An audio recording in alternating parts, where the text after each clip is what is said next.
based on inside information.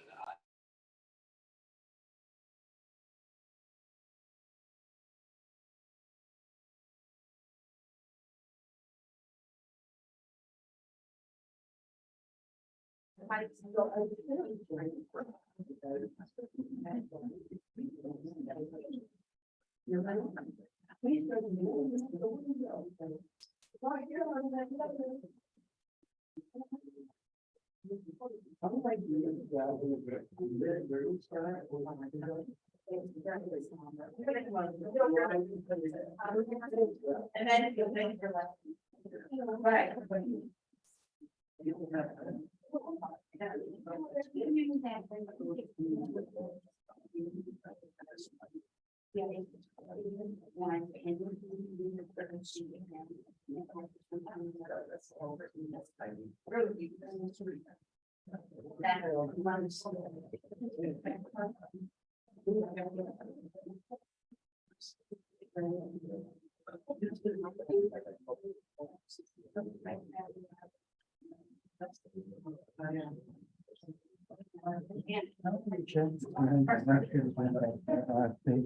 I don't want to bother him. Actually, I don't know who I see. it's, I just found out today, it's on the website. So I go room on that side. It's on under bids. And it's on, yes.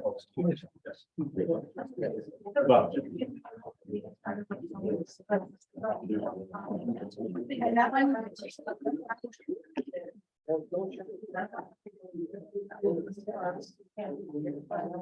Jim, the same on the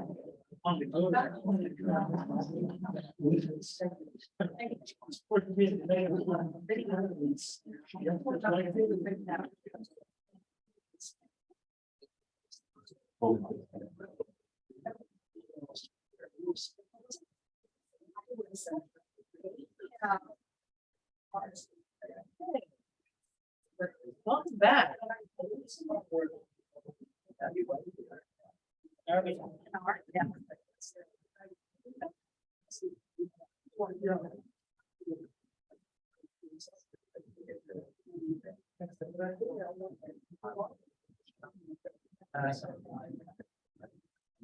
So what?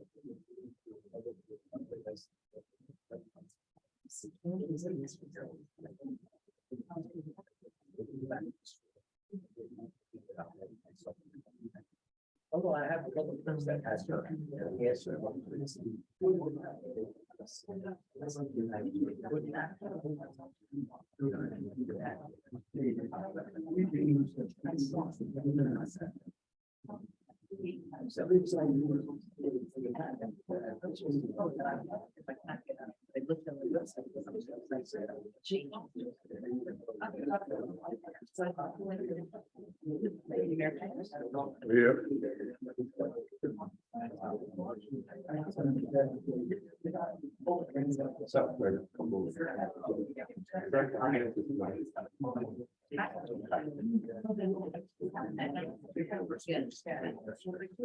Yes.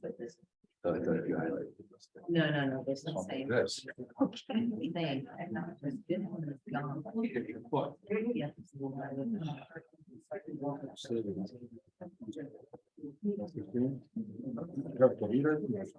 When Christina. Christina's number, yes, it's in my office, so I'll have it on. No.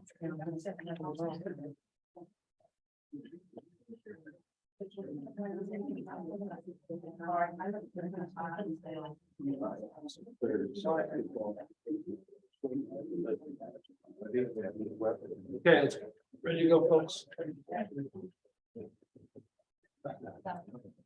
I pledge allegiance to the flag Flag of the United States of America and to the republic for which it stands, one nation, under God, indivisible, with liberty and justice for all. I wish to announce that the 48-hour notice as required under the Open Public Meetings Act was emailed to the Asbury Park Press, the Co-Star, and the New Co-Star on December the 13th of 2022. That a copy has been placed on the bulletin board in the borough office and that a copy has been filed with the borough clerk. I'd also like to read a notice regarding the Zoom meeting. As a courtesy to the public, this meeting may be attended via Zoom. If for any reason the Zoom portion of this meeting fails or is disconnected, the in-person meeting will continue and action can and will be taken. Mr. Marco, Present. Mr. Noble, Here. Mr. Gubatose absent, Mr. Weber.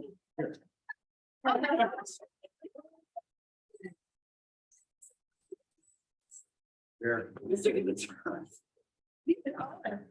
Mayor Fox, I'm sorry, I did not see you, I'm sorry. Get Councilman Weber. Yeah, I'm here too. Councilman Weber. I'm here too. Okay, everybody's present, thank Got you. everybody?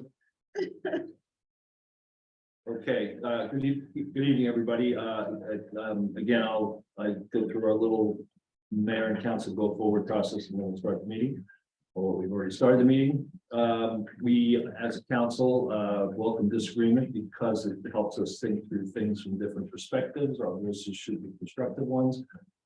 We agree that we're on a new journey for a brighter Bradley Beach and ask you to join us with this new vision and rules of engagement. Ask everyone to engage their tone going forward. We're all neighbors. And again, I know sometimes these rules are stretched. Hopefully we continue to improve those. On another note, again, we've had some lengthy meetings. We're trying to become more effective and efficient. We put some time on the agenda items. We also, we're trying to stick to the time limits. If you remember last meeting, we didn't get through the complete 450 ordinance discussion, but we truncated it and asked Ben to come back and so we're going to very much try to stick to these times.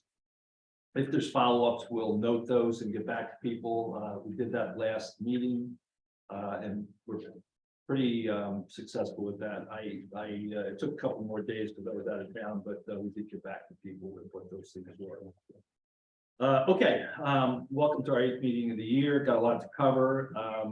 We're going to continue to work hard to cover any number of these items that we have in front of us. Greg Fehrenbach is continuing to fill in for us as interim VA, and he'll follow up. He'll be our follow-up log question guy this meeting. And Christina is just joining us in the place of Councilor Cannon. Okay, the first thing up is a workshop discussion. It's a continuation of the meeting we had on April 12th. As I said back on the 12th, we had a small team that's been working on modifications to the 450 ordinance, which is really our building code and construction ordinance. We're trying to create more consistency. This was an issue that when our zoning officer came in, Donna Barr, she really identified a lot of inconsistencies, and that's what this group's been trying to smooth out those inconsistencies. So with that, I will turn it over to Ben Matlack from CME. Thank you. Thanks, One Ben. second. Okay, all right. Share the screen. Thank you, Mayor.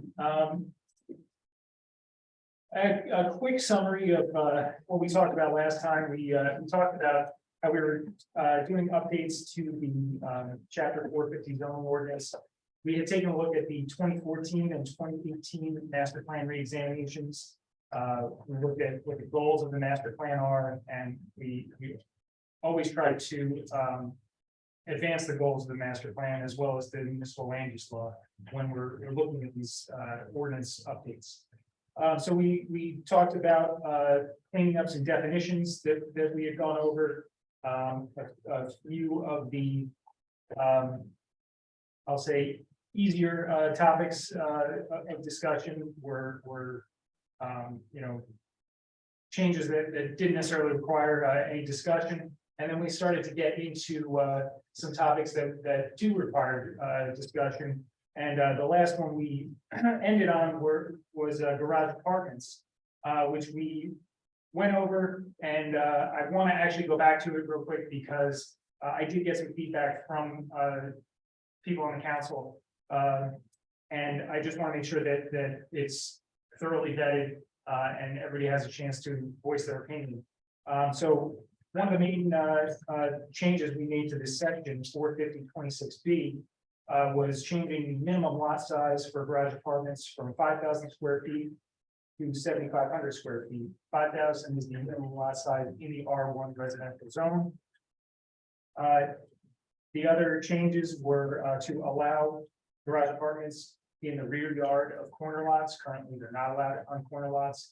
And we changed the maximum floor area to 800 square feet, including a staircase on each of the 2 floors, as opposed to there was a difference of 800 on the bottom, 600 on the top, and it didn't include the staircase, so it was a little more difficult to interpret. So I want to turn it over to you to kind of see if there are any modifications that want to be made to these changes, or how everybody feels about it. I can start. I am not in favor of the 7,500 square feet. And the reason, I have a couple of reasons. Number one, if I bought a 5,000 square foot home and my front house wasn't significant, wasn't that significant from a size perspective, and my plan when I bought that home was to build an accessory house when I retired and rent the front. Now those bets are off. I don't think it poses for the amount of times that's going to happen. I don't think it's going to pose a significant issue to to our community. The other thing that we are faced with, and there might be some opportunity here, is some of the affordable housing targets that we're going to have coming up probably by the end of the year. A question I have is there an opportunity to incent people to put an accessory site in and use it for an affordable, create an affordable housing deal for some period of time, for 10 years, something like that. So I just think we're shoehorning ourselves a little bit by going from 5,000 to 7,500. On that, last time you presented, Ben, you said that the 7,500 was in line with the MLUL. Can you just elaborate that on that a little bit? Yeah, so one of the things that I had talked about the last time was the advancing the municipal land use law is actually I'll go back because I have that on my slides.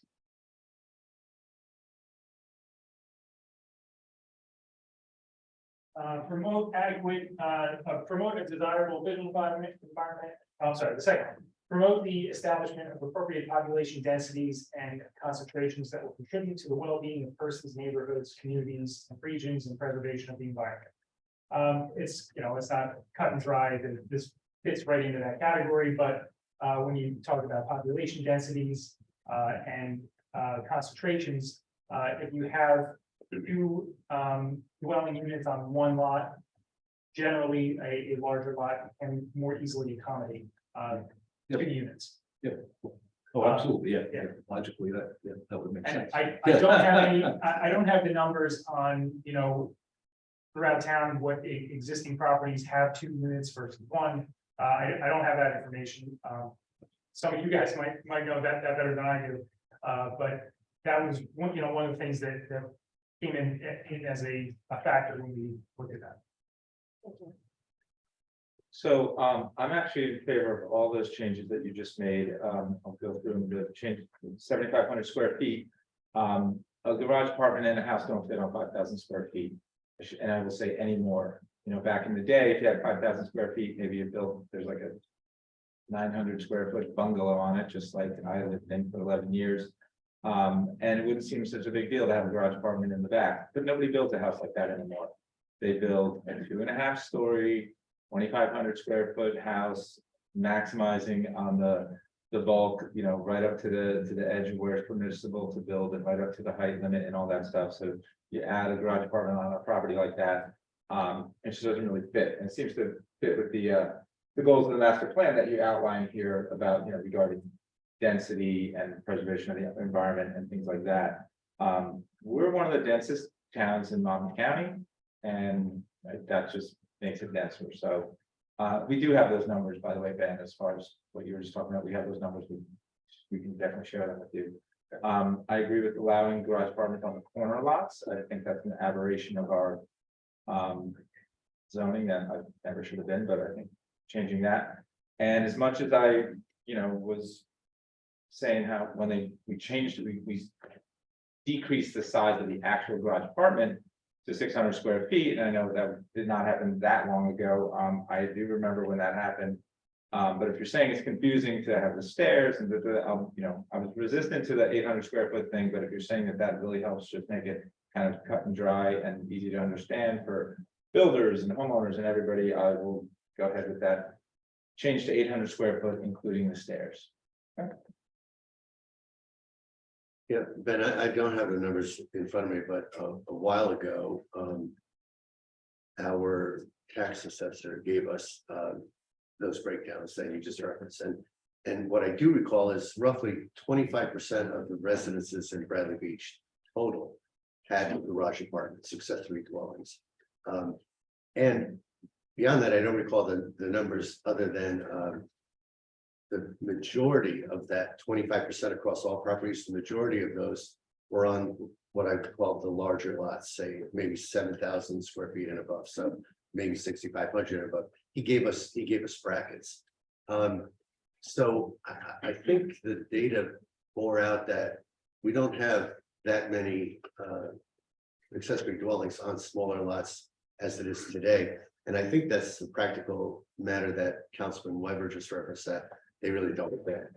Anyone who's, especially in this day and age, as people are coming into town, buying properties and leveling the smaller houses, they're building relatively substantial primary dwellings in their place. And they won't have room, just given the setbacks and so forth. So I looked at this as you walked us through this last time. I looked at this as just good zoning. And that was my thought as you talked us through these different, considerations. We are, as Councilman Weber mentioned, I think the 5th or 6th most dense municipality out of the 54 or so in Monmouth County. And, after whatever we end up doing as a council, whatever we end up recommending, that would go to our recommendations, our, introduction of any amendments would go to the land use board. And they would have to review that for consistency with the master plan. And again, when I heard that recommendation, I was thinking, well, it would be, in my opinion, and based on your slide here, a change consistent with the master plan's objectives. So I know there are, I think the number was over 100, maybe 150 or so properties that at least would fall into question. I could be off. No, that's kind of what I recall too, somewhere In that range, maybe 200. Which, out of 2,000 properties, it could be 10% of our properties that this could have an impact on. But I think there's a reality that most of those probably can't build anyway, unless they want to shrink the size of their primary residence. So, and to the point of the 600, 800, I was not even aware of that inconsistency until you pointed it out. But and then at one point, I remember Councilman Weber making a recommendation that he liked us keeping the 600. And I think it was you that pointed out to me that that 600 did not include the stairs. And he basically pointed out that if you don't include the stairs, there's no necessary limitation on how large people could build stairs. So I also agree that that makes sense to expand to 800, but make it inclusive of the stairs. So in a 5,000 lot deal, wouldn't impervious requirements be kind of a safeguard against an overbuild on a lot? That definitely is a consideration when you're developing a property, for sure. There are ways to mitigate, overages and impervious coverage, and they do require variances from the land use board. Yeah. So if somebody wanted to, exceed the maximum impervious coverage, they would have to get a variance. But our impervious coverage is so incredibly liberal and generous in this town. There's not a town around here that allows the amount of impervious coverage that we do. So in theory, that would be a good deterrent, Mr. Mayor, but in this town, we're pretty lenient on that to start with. One more comment, because I know you have a lot more to do. We don't have a lot of time. I think this is a natural progression of Bradley Beach. We've seen 2 houses on 2,500 foot square lots. So back in front of houses, then we see it on 5,000, now it's 7,500. And, you know, I didn't talk about shoehorn. I feel like when you do have 2 houses on 5,000 square feet, you have to put a shoehorn to put them on there because it's getting really tight. And as far as our stats, yeah, we're the 5th most dense town out of 54 in Monmouth County. Monmouth County population density is 1,374 residents per square mile. Bradley Beach density is 7,017 residents per square mile. Pretty full right now. And I think it's just going to exacerbate that density issue that we're having. So I think this is going in the right direction. And I thank you for your time, Ben. So is that in favor of the 7,500 square feet? I think I'm just doing kind of a straw poll. Okay. So the next, if it's all right, I get to move on to the next topic. Yeah, Okay. you're on the clock, so I'm cutting you off at 40 minutes. Even if you're in your last sentence, yeah. Next one is home office. The only real change that we made here was changing the minimum fine from $150 to $500. Maximum fine is still the same, $1,250. This is for violation of the ordinance. Looking at this section of the ordinance, I actually have some questions about it. What actually is the intent of this, of a home office? Is the intent to limit it to somebody working from home in their den? Or are we trying to allow dentist office, hair salons, architectural firms that have the look of a residential home? We're speaking of home offices in the residential zone. There are certain conditions that say no customers or employees are allowed on the premises, and it has to be 200 square feet. So that tells me that it's limiting it to a den. But I just want to clarify what exactly the intent is here. I will say, the world's changed a lot since that was written, but I mean, my understanding is it doesn't mean everybody that's now just working from home and has a laptop and they're sitting at their kitchen table like I do. And I've done for the last 17 years or whatever, but it's what you said. It's people that they have customers or they have clients and there's people coming and people going and whatever. Those are the places that we want to register for home office. I don't know where it came from that we need to raise the fine. I mean, I think all of our fines we should probably look at, but I'm not interested in changing the definition that if that's what you're asking. Yeah, we don't need this to cover everybody that is now all of a sudden working from home because technology allows it. So right now, the ordinance does not allow like a dentist office or a hair salon. It only allows somebody working from home. But they don't have to if they're working from home, they don't have to declare that it's a home office. And we have, I don't have all of the conditions of the home office in front of me, but generally it's limiting it to, no, I will say that not everybody that has a laptop has to now file a permit for a home office. right, and I think we keep it so most folks don't. Yeah, and it does allow for a certain amount of deliveries and things like that. But again, no customers, no employees, and if that's the way you want to keep it, then that's fine, we can certainly do that.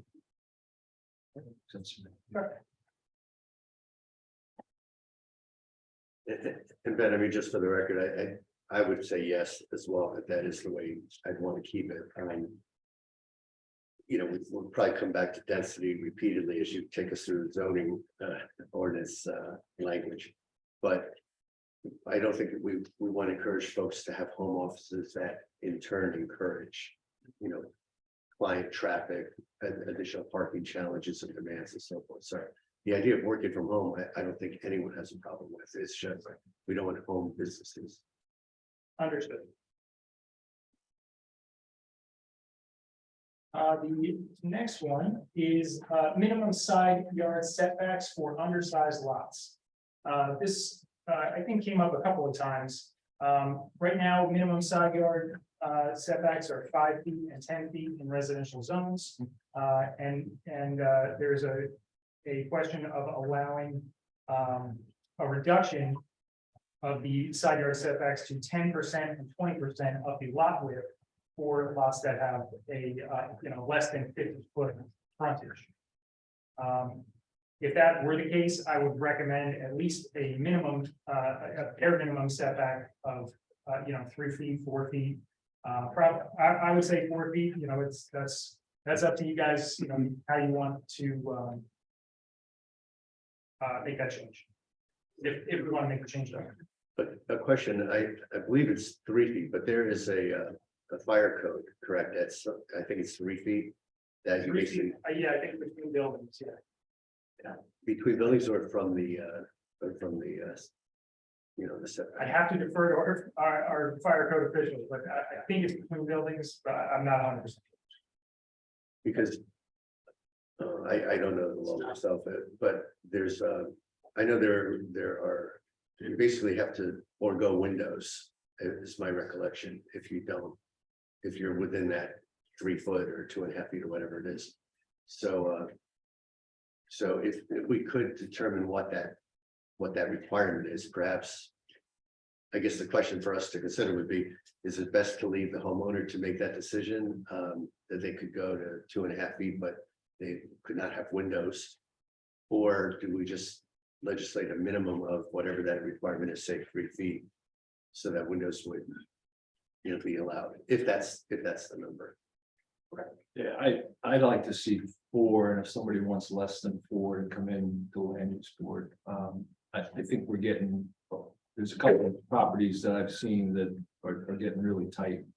What we don't want to kind of migrate to is the Ocean Grove model of houses on top, literally on top of each other. So if somebody has a real need and a very narrow lot to come to the land use board, then they state their case, but I think 3 is, we're getting tight.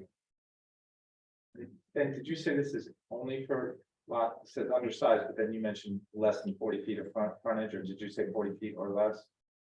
So any lot that is less than 50 feet, which is the minimum lot. Oh, right. Is So with this would apply to those lots. If a lot is under 40 feet, then 10% would be less than 4, but I would recommend at least keeping a minimum of 4. see, that's it's a percent, So so this is so, but because you said 4 feet, but you want it to be percent. no, it's percent now. I'm saying go to 4 feet, because if you got a 33-foot lot with, you could have a 3-foot deal. So I'd rather drop the line at 4 and have them come for variance if they need it. Right, and if there was a lot that was 45 feet wide, you would have a minimum of, with the percentages, 4.5 foot setback. Or maybe, I think the mayor's saying, forget the percentages, just undersized lots, minimum 4 feet. Is that right? That's where I am. Okay. I'm certainly open to listen to what other people say. I just seen a couple that are, we're getting tight. If you're an oversized person, you're not walking between those 2 homes. I would be in favor of keeping it at 5. Again, I just think aesthetically detriment to your neighbors and all that. That being said, very willing to compromise between me. Well, it's not, but it's not, right now, it's not keeping, right now, it's not 5. Oh, it's a percentage. It's a percentage. Yeah, so 5 would be what I would say. So you would say Yeah, 5, okay. yeah. I think the reason, and again, for sake of disclosure, full disclosure, I worked on a committee with others in town on issues like this a while ago. So, some of it still rattles around in my brain, but the goal of having those percentages was basically to try to find ways to not penalize undersized lots. There are folks with a 40-foot wide piece of property And 5 feet on each side is taking away 10 feet out of, leaving them 30 for their house. Now, granted, if you do the, whatever the rule is, the 5% or 10% rule, I guess it was. They're getting some break over the existing 5 feet, so. I definitely don't want to constrict overweight people from being able to walk between houses. That's not our goal. But the flip side is, I feel, and especially this is true, and people have said this before to us, in our north end, where the lot sizes tend to be smaller, the houses tend to be smaller. The north end and the south end, people are coming into town, buying houses, not tearing them down, building new houses. I thought this was trying to strike a balance between maximizing their building coverage with also being fair to people on smaller lots. So I'd like to just clarify, if we could, before we make any final decisions, on what is that fire code standard? Windows, non-windows. I think it's 3 feet. I could be wrong, but it sounds like we're all in agreement that there's. It is 3 feet. Who said it? Oh, thank you. I heard a voice. Your local architect. Okay, oh, great, thank you. So if it is 3 feet, in fact, to me, that's almost a starting point for me. I wouldn't want it to be less than that. The mayor says 4, Mr. Marcus says 5, so it sounds like, we're gonna be somewhere between 3 and 5 feet. I'm probably leaning more towards percentage, but minimum of 3. That'd be where I stood, just to give others maximum opportunity for, build their house to a size that fits their lot. But right now, a homeowner can, the land use board can grant them relief, correct, for side yard? Yep. So there is an avenue. Yeah, but they have to hire specified. professionals and get, there's a cost. And again, just, if somebody buys it, and we have a lot of properties that are, certainly 40 feet wide, some probably 35. The extreme, like the 25-foot wide is extreme in terms of number Yeah. too, but those we'd still want to cap at some number, three or 4. But I just think if you're 40 feet, for example, yeah, I hate to penalize these guys by requiring them to have to go to land use board to get that relief. That's just, again, my position. And that, since you explained it, I like the idea of the percentage, just because we played around with the idea of graduated housing, and just like. What you can do is based on the size of your lot. So if you have an undersized lot, you're not subjected to the same number as like somebody with a full size lot. So I kind of like the percentage thing too. I think with the minimum of 3, if that's what we need to do, that makes sense to me. So is it keep the 10 and 20% minimum of 3 feet? Is that where we're at now? That's what I like. I mean, that is right. That's what I'd like to see 4 feet. I think that's 4 feet with no percentage, or a percentage of at least 4 at least feet, 4 feet. you know. I think percentage and saying, but no more than, or no less than 4. Okay. My opinion. Again, I've just seen some construction of late that there's a couple places very tight. And are these new construction you're seeing? So Just they're just redoing or, additions, oh, okay. enhancements, yeah. Just a couple. No new construction, just. Okay, yeah. enhancements, yeah. Okay, thank you. All right, moving on to the next one is building height for undersized lots, 450/26E. Right now, it is, let's see. For 4,000, for lots that are less than 4,000 feet or less than 40 foot of frontage, 27 feet height and 2 stories. Lots that are 4,000 to 5,000 square feet and 40 to 50 feet of frontage, 35 feet height and 2.5 stories. And I just want to see where you guys are at with that. I think we did clean up a little bit of language to clarify, because there is you could have some properties that fall into a dead zone of like more than 40 feet of frontage, but less than 4,000 square feet. It's a shorter lot, but we cleaned it up a little bit, as long as you're comfortable with that, we can go with those numbers. That's what you're proposing now, not what we have, correct? That is. I think that's generally what you have, actually, I can open it up. That's to be verified. And Ben, then you think, I know you're looking up, but you think that's what we have, and you're not proposing a change, or you are proposing a change? Give me 1 second, because I.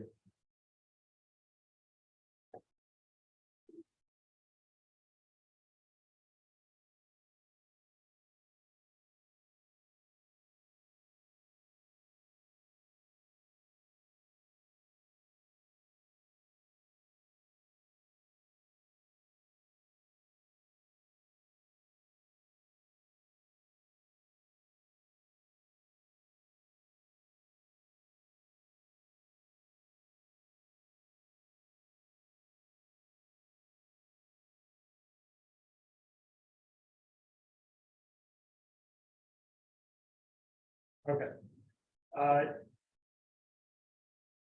Yes, all right, so everything is exactly the way you see it there. The only change that was made was for lots that are less than 4,000 feet, square feet, and less than 40 feet of frontage, currently are allowed to have a 30-foot building height. We're proposing a change to 27 feet and 2 stories. Right now, it's 30 and 2 stories, which is different than other sections of the ordinance that talk about these types of heights. Some sections are 27 and 2, some are 30 and 2. So that was the only change for this one. So just go under 27. I like it. Okay. I like it. Did you say there was a potential gap in our current definition that should be closed? There is, I think, now that I'm, it's coming back to me. I think in a previous version of this, there was discussion of eliminating some of the language in there, and I think I had recommended putting it back because it would have created a gap. But the way it's written now, I don't see it, and it was just that 27, 30 to 27 foot. Okay, great, thank you. All right.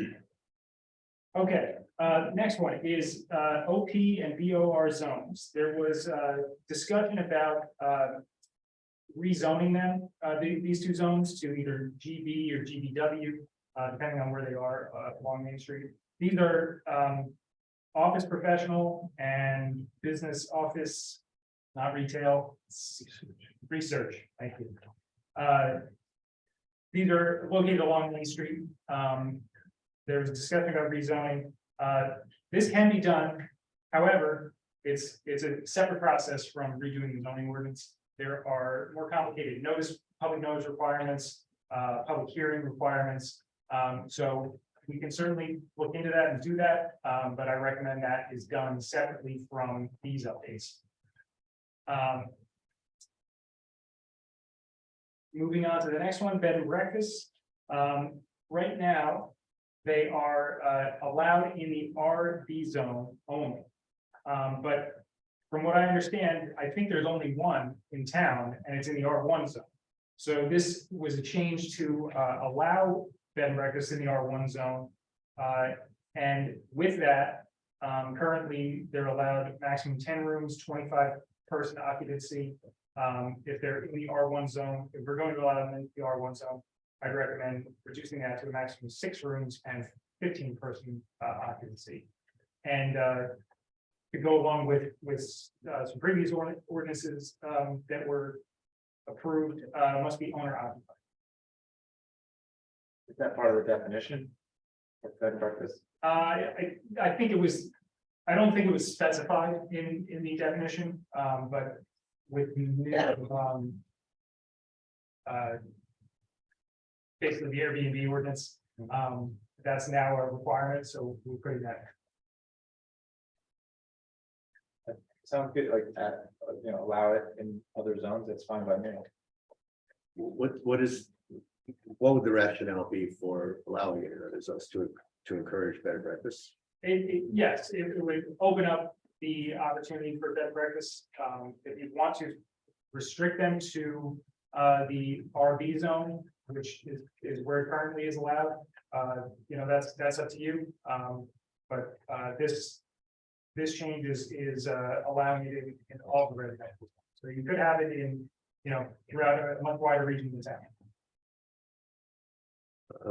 I mean, I know it's very different than a separate challenge we face, which is the proliferation of Airbnb or your short-term rental units. But and again, I don't want this to sound like I'm anti bed and breakfast. I actually, you know, have patronized bed and breakfast around the state myself. But I'm not sure that I necessarily want to open up bed and breakfast to R1 zone. I'm not sure I'd want one next door to me. Probably not a horrible thing, but I kind of like this single family fabric of the neighborhood. Just my gut reaction. I completely agree. I don't know why we change, and Spring Lake went the opposite direction. They had a lot of bed and breakfast, now they're residents. I feel when you have more residents, you have more volunteers, more sense of community. So I would not, I mean, I love the James, and there's actually a bed and breakfast on the ocean, on Ocean Avenue.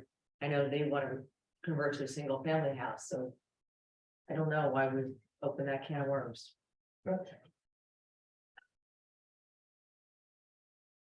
Maybe for That- Main Street. we can eliminate that and keep it the way it is, just allowed in the RV, and we don't have to make any changes to that. If that's the way you want to go. Can you remind us where the RV zone is? Yes. Then you're gonna have to. open Oh, the okay. questions after this. 3-minute warning. Uh, I know, It's actually 7. give me 7 minutes. So the RV zone is the 100 block, from 1 block away from Ocean Avenue, so everything between Beach and Beach Avenue and.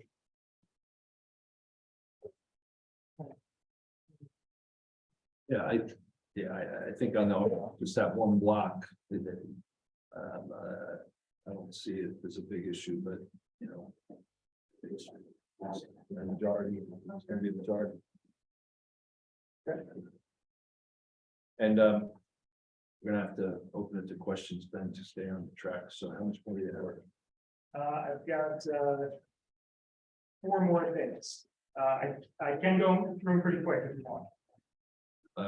Let's do it. We got this.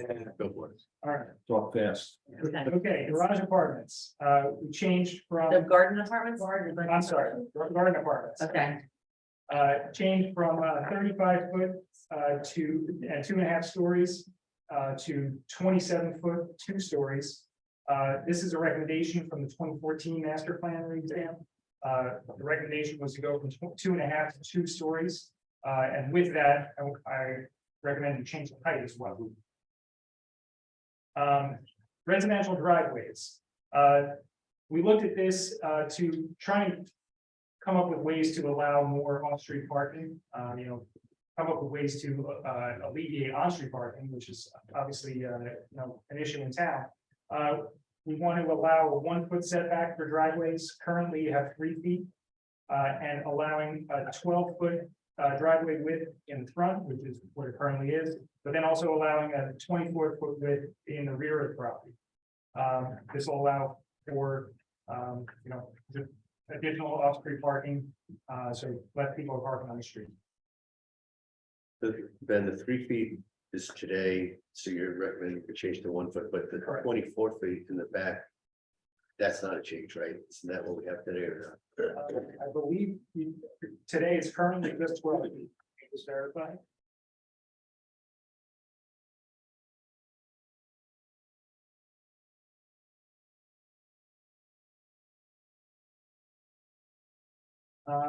Yeah, right now you just have 12 foot wide.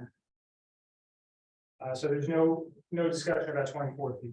So we're allowing 24 feet in the rear. You're saying you're allowing that now. It's not allowed right now. I mean, there are definitely 2-car garages that have 24 foot wide driveways in the backyard now, but When you say it's not allowed, is it wording as a minimum or maximum? It just says that, well, I guess it's not necessarily discussed. It says the curb cuts shall be a maximum of 12 feet in width. Driveway width, maximum of 10 feet at the property line and 12 feet at the curb line. Driveways and parking areas located in the front yard shall not exceed a width of 12 feet. And then it does not say anything about driveways in the rear yard. Okay. I'll be honest, I don't know how I feel about that one, because like, seems like with a wider one, you get more cars off the street, which sounds like a good thing. More parking, but then people are looking at cars in their backyard, like when they're looking beyond their backyard, they're looking at parking lot, yeah, the thing with the 1 foot, I mean. With the 1 foot setback from the property line, I feel like people that stop their pavement there for the driveway. But nobody wants to cut a 1 foot wide strip of grass, so they just cover it with gravel, and I see that now, and so that's just like making the driveway kind of wider. You know, I mixed feelings about that. I'll be honest. Yeah, we could make it 0. Sometimes, Hmm. no. Yes. I don't know. I know sometimes on, especially the north end, it's already on the property line. I've seen that a lot. Well, I know most properties, my own included, are within 3 feet. A lot of them are 1 and 2 foot. The driveways themselves sit 1 or 2 feet off the property line. And so basically, we open up variances every time anyone wants to do any kind of work on their property, because they've got an existing, non-conformity, so. My understanding about the 3 foot that's been in existence forever was to allow shrubs. That's at least the word of mouth. It's been passed along over generations. And our reality is, most folks probably don't line their front yards with shrubs along the boundary. I mean, I'm sure some do, but many of them like that visibility of being able to see cars coming from their driveway, whatever. So I like the idea of shrinking it to, well, whether it be 1 foot or 2 foot. I like shrinking the 3. Somebody might have to get a wider lawnmower though, I guess, if they still are going to cut that little patch, but I think you're moving us in a good direction.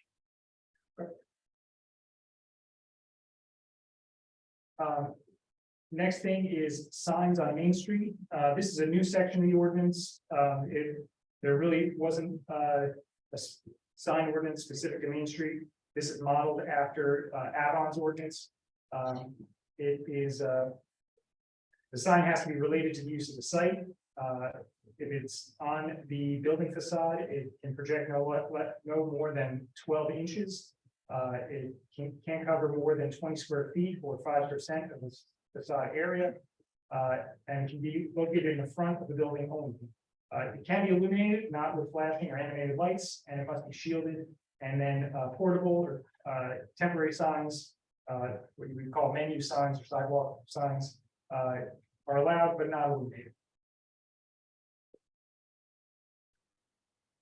Do we allow, I know you said sign is limited to the front of the building. Do we have any wording pro or con for signs on the side of buildings? I don't believe it specifies. Second.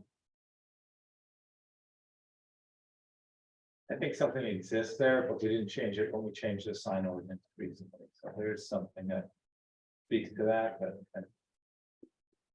Don't ask me the number. There, in this ordinance, or in this new section, it doesn't talk about signs on the side. It should strictly limits them to the front of the building. And you said 20%? Yes. I'm sorry, 20 square feet for 5%. And then the last thing is the GBW zone. Allowing residential uses as a conditional use on east and west streets, where they could be allowed as permitted use. Currently, there are some residential uses on the east-west streets in the GBW zone. We're talking about the area between Memorial Drive and Main Street. This kind of 700 block, yeah. You're saying make So, yeah, so Make residential a conditional use. right, so right now, it's not a conditional use, this would be, adding it as a conditional use. So right now it's an allowed use. It's not perfect, No, No, it's not permitted. correct. so we could just make it permitted or conditional. Yeah, I mean, essentially, it would be, the condition of the conditional use is that it complies with the, zoning requirements of the R1 zone. But isn't the bar is higher to get that passed at the land use board, right? Because it's conditional use. No, As opposed to right now, where it's not a permitted use, the bar is the highest. If it's a conditional use, the positive criteria is satisfied at the land use board, so it's less of a burden to get approval. And if it's a permitted use, then a use variance is not necessary. So what you just said though a moment ago about conditional use conditioned on meeting the R1 zone conditions. So that would be the setback requirements, minimum lot size, the height requirements, all those things. That's where I.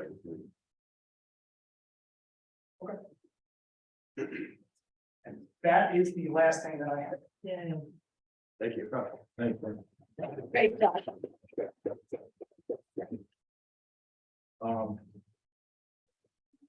We'll allow for 5 minutes of questions. So we will run, anybody have any questions for Ben and comments? We lower the heat. Am I the only one that's hot here? And guys hot? No, maybe, I don't know if the heat's on, right? I don't know where the heat's on. You want me to AC? Maybe you can. There is this date, I was. Yes, questions? Yeah. Questions and comments? Okay. The 5-minute comment. Yeah, just- I want to come back. We're trying to move along. I understand. This is. Affects lots of people and Yes, absolutely. very serious stuff. Well, yeah, it's gonna go to the land use board. No, we're not rushing, but we're. Okay, The workshop. Yeah. all right, Mike Moss, 429 Monmouth Avenue. Like to ask the engineer if any architects were involved in any of this process. I don't believe so. Okay. Architects have to follow these rules daily. Okay. The zoning officer was involved to provide a lot of input from and feedback that she got from. Does she have a design degree? No. That's not that I know. But she's a certified planner. Okay. How many, do you know how many 7,500 foot lots we have in town? I can give you that number. Can you get me that number? I can't get that number. And how many 5,000 foot lots do we have? Again, I don't know that. Can we break that out? And that's basically it. I know we have around 900 undersized lots, I was told. Yeah, so Eric Aguilar, tax guy, did an analysis for us probably 3-4 months ago, so it's there, I just didn't agree with. Okay. And That's it actually lays all that out. So Thank you you. can get that. Yes, yes. Thomas J. Cohen, 612 Third Avenue. I'm gonna go really quick here, so I don't have a lot of time. I prefer the 1-foot setback on the driveways because currently with the 3-foot setback, the builders just put stone there and the cars drive over it anyway, and it's never counted in the impervious coverage. So at least let's get a true impervious coverage count.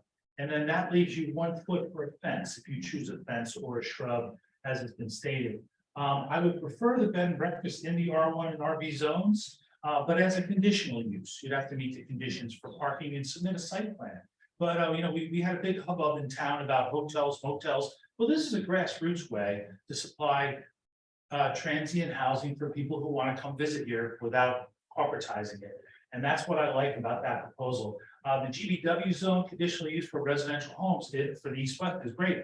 And what you do is you go back and look at applications you had, and you have had applications that met that same standard. Also for the garage apartments, that would have been solved years ago. This was floated before. to a different council, and one council member said, no, I think they should be on 7,000 square foot lots. Well, there's not that many 7,000 square foot lots. Only later did we find out that the council person's lot was 7,100 square feet. And then he wanted to build a garage apartment, which he did, but he violated the height and he violated a lot of other things. So I like it when people do things when they're not looking for something. And also, I'd like to point out that this would make garage apartments not permitted on Councilman Weber's lot. So I admire it if you voted for it. And I said, I favored that, just so, just be Yeah, clear. again, that's. No, and just because people laugh, like, it just to be clear, it wouldn't affect Councilwoman Noble, because she already has a garage apartment, same thing for Councilman Gubitosi. The mayor lives on a corner lot, I don't think it fits. I don't know the size of the lot where you live, but I think there's a garage apartment in back. Okay, so this would affect me, it would take the ability of me away from me to build a garage apartment. And then building height, I think the building height is an interesting way to do it. We have our architects submit to the land use board 29-foot houses, which were under the current 30, but at 2.5 stories, and then ask for the variance. So it's kind of disingenuous. It was done as, when I was on the committee, as a settlement from not doing floor area ratio, which I believe floor area ratio is really the proper way to handle the density in the borough of Bradley Beach, but there was a lot of pushback. Oh, it's too hard to calculate everything else, but that would really be a fair standard for all. If you have a small lot, you have less floor area ratio. If you have a big lot, you have more floor area ratio. That's how it is. They do it in many towns in Monmouth County. I appreciate the process, Mayor. And I hope we do more things like this. It's a very nice presentation by Mr. Mallon. Thank you.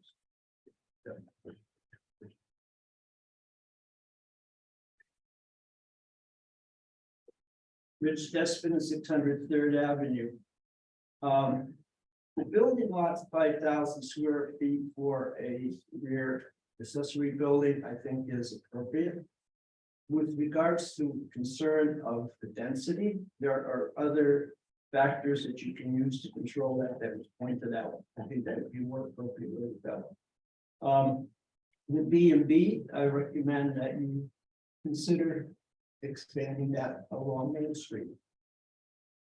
There are some quite a few residential buildings along the way that perhaps can be converted to that.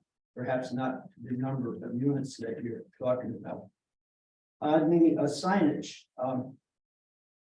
I sure would like to see more people concerned about the use of these, I call them feather signs.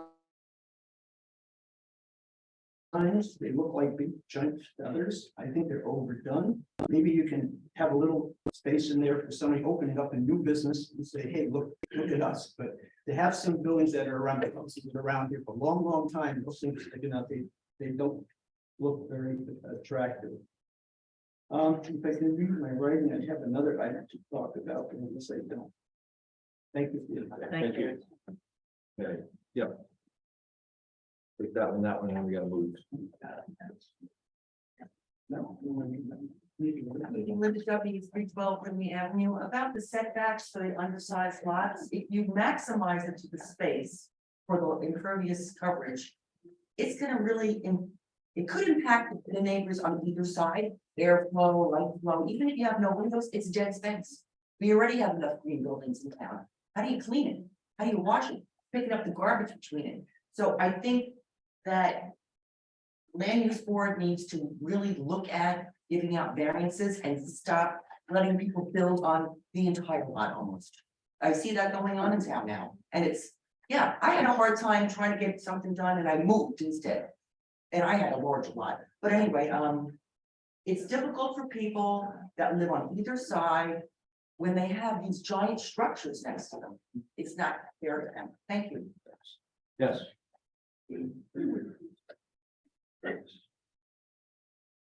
Cindy LaCanto, 218 Fourth Ave. Mark this day down. It's probably the only time I'm going to agree with Mayor Fox. In regards to the garage apartments, we do happen to live on a corner lot. We're a 5,001 square foot lot. We have a small 1,760 foot bungalow. We have a 2-car garage. You know, we would love the opportunity to put a second story on that. It's a flat roof today.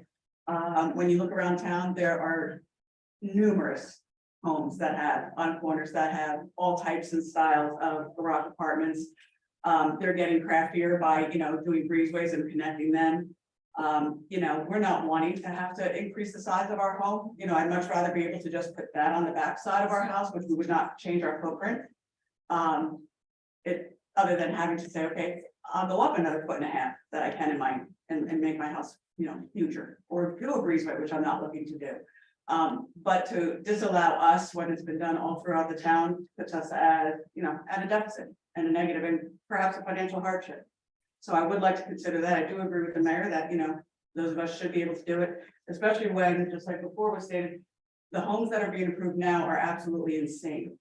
They're tearing down historic homes and they're putting up, not even 3,000, 4,000 square foot homes plus garage and garage apartments out there. So it's not a matter of density issue being, to me, a justifiable reason not to allow corner properties to do it.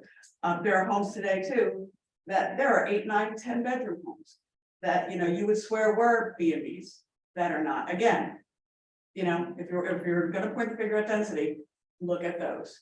There's different ways to go about it, but I don't think it's fair for, the town to all of a sudden say, okay, well, now it's 7,500 square feet. When in this instance, we're not looking to build new, we're not looking to change the footprint. If anything, we're looking to get more permeable surface. We just want to be able to build up to what's existing there. Obviously, knowing that we would have to have the approval of, and the buy-in of our neighbors. So for that, I do hope you consider still keeping it at 5,001, because if the definition or your defense is because of, the density, that's absurd with what the land use is approving now with all new builds. Thank you. Thank you. Thank you. Okay, we're gonna move into presentations and bids, I think. Yes, presentations and bids. We don't have any bids, but we do have 2 proclamations. I'll read both of those. The first is recognizing Arbor Day, whereas in 1872, the Nebraska Board of Agriculture established a special day to set aside for planting trees. And whereas this holiday called Arbor Day was observed with planting of more than 1 million trees in Nebraska, and Arbor Day is now observed throughout the nation and the world. And whereas trees can be a solution to combating climate change by reducing the erosion of our precious topsoil by wind and water, cutting heating and cooling costs, moderating the temperature, cleaning the air, producing life-giving oxygen, and providing habitat for wildlife. And whereas trees are a renewable resource, giving us paper, wood, and for our homes, fuel for our fires, and countless other wood products. And whereas trees in our city increase property values, enhance the economic vitality of business areas, and beautify our communities, and now therefore be it resolved, Mayor and Borough of Bradley Beach do hereby proclaim April 28, 2023 is Arbor Day in the Borough of Bradley Beach, and urge all citizens to celebrate Arbor Day and to support efforts to protect our trees and woodlands. Be it further resolved, the mayor urges all citizens to plant trees to gladden the heart and promote well-being of these future generations. I've used the word gladden. I know we're going to talk about more about Arbor Day and those celebrations coming up, and so I won't dwell on that, because I know I'm sure that we've got a couple of comments on that coming up. Second proclamation is the 54th annual Professional Municipal Clerks Week. It's April 30th to May 6th, which starts next week. So I'm not late with the card here. Whereas the Office of Professional Municipal Clerk, a time-honored and vital part of local government, exists throughout the world, and whereas the Office of Professional Municipal Clerk is the oldest among public servants, and whereas the Office of Professional Municipal Clerk provides a professional link between the citizens, the local governing bodies, and the agencies of government at other levels, and whereas professional municipal clerks have pledged to be ever mindful of their neutrality and impartiality, rendering equal service to all. Whereas the professional municipal clerk serves as the information center for functions of local government and community, whereas professional municipal clerks continually strive to improve the administration of the affairs of the office of the professional municipal clerk through participation in education programs, seminars, workshops, and the annual meetings of their state, provincial, county, and international professional organizations. And whereas it is most appropriate that we recognize the accomplishments of the office of the professional municipal clerk. Now there, I, Larry Fox, Mayor of Borough of Bradley Beach, to recognize the week of April 30th through May 6th as Professional Municipal Clerks Week. And further extend appreciation to all professional municipal clerks for their vital service they perform and their exemplary dedication to the communities they represent, dated this day, 26th day of April 2023. Thank you, Erica. Yes, thank you, Erica. Thank you, Erica. Thank you all. And Michelle too. Yes, well, thank you actually to all municipal clerks because I didn't really appreciate this title until I was in it myself, so it's a challenge sometimes. Yes. So thank you to all. Okay, thank you. Okay, now we'll move to the approval minutes. We'll make a motion to approve the minutes of April 12th, 2023, council business meeting minutes. I have a second. Mr. Marco, Yes. Mr. Noble, Yes, Mr. Gubatose, Yes, Mr. Weber, Yes. was I name? Were you here for Yes. oh, yes. Stop confusing me. You're wrapped up in this municipal clerk thing. No, he shows up, I can see him pass by. You guys are confusing tonight. Go ahead. Okay, so they're approved. Thank you. I didn't vote, yeah. Oh, Mayor Fox. Thank you. Approval of minutes for the April 12th executive session. Meetings. Do I have a second? I'll second. Mr. Marco, Yes. Mr. Noble, yes, Mr. Gubatose, One question, were you able to make that? I did. Then yes, thank you. You're welcome. Mr. Weber Yes. and Mayor Fox. Yes. Okay, next agenda is public comments pertaining to 6/26/23 agenda items only, 5-minute limit and single instance to speak per participant, whether in person or virtual. Please, yes.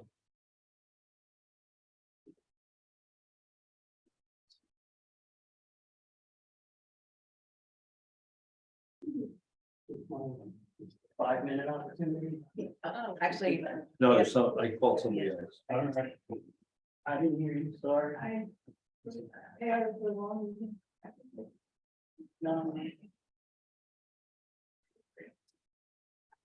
Yes, you know, Ocean Park condominiums. On the consent portion, there is a resolution of 2023-141. It says you must provide consent. I don't believe must is the appropriate word. I have a lot of problems with that. Then let's get to, as always, the bill list. Page 17. These are small amounts of money. $117 to Stephen Wiley for the Mediterranean, that's for 8 hours. I would wonder what service was provided for that. There's also an expenditure on the same page. For workers.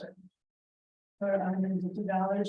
Now, we were not privy to chart accounts, we were not privy to the coding. So I would say, as I always do, what department is this for? Can't even imagine because there's no information. And let's get more important to page 13.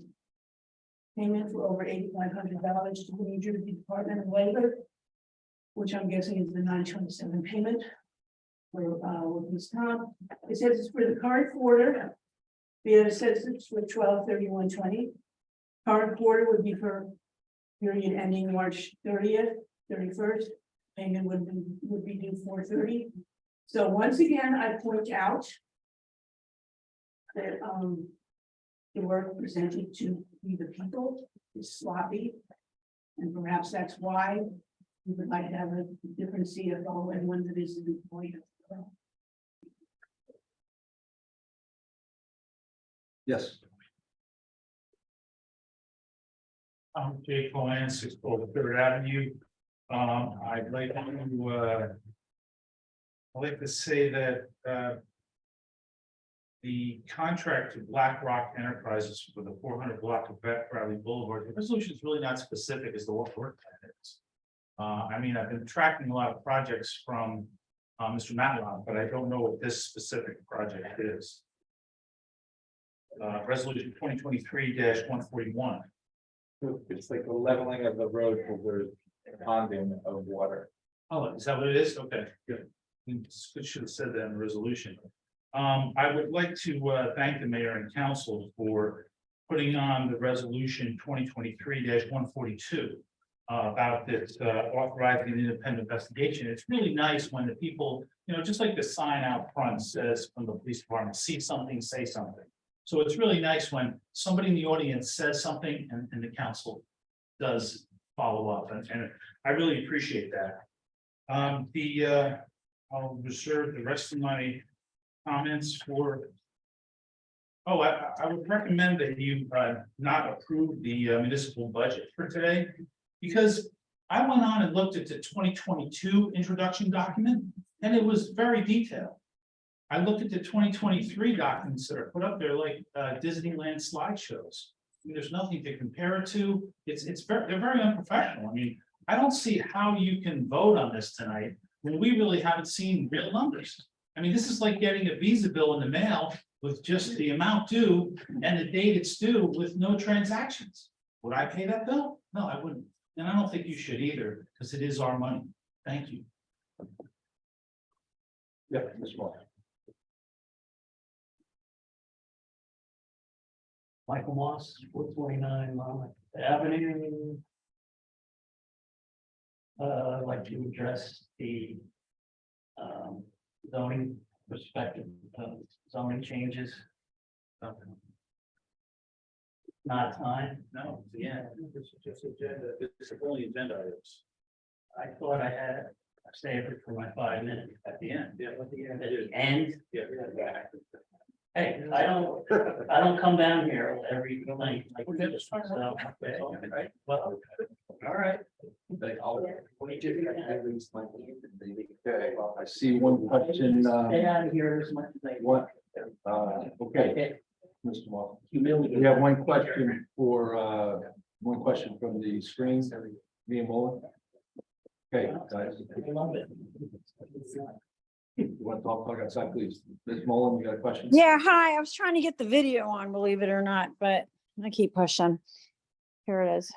Okay, hi.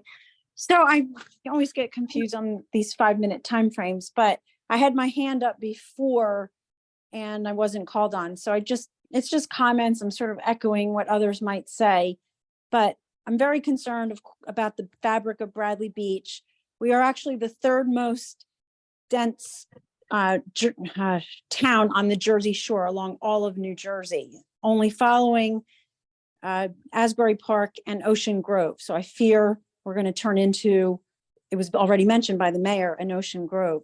Just don't want to do anything that's going to encourage more dwellings. I hate to follow Cindy because she spoke about this before regarding her property, but I guess what she's trying to say is for new properties or new building, we really need to limit the number of dwellings that are here within this town, other than the lots for 319 Lorraine Avenue. I'm all for that because that's a good way to take advantage of that asset within our town. Also, the bed and breakfast, don't want to encourage that at all. I can't speak or be as articulate as other folks do in regards to all the things that were presented tonight.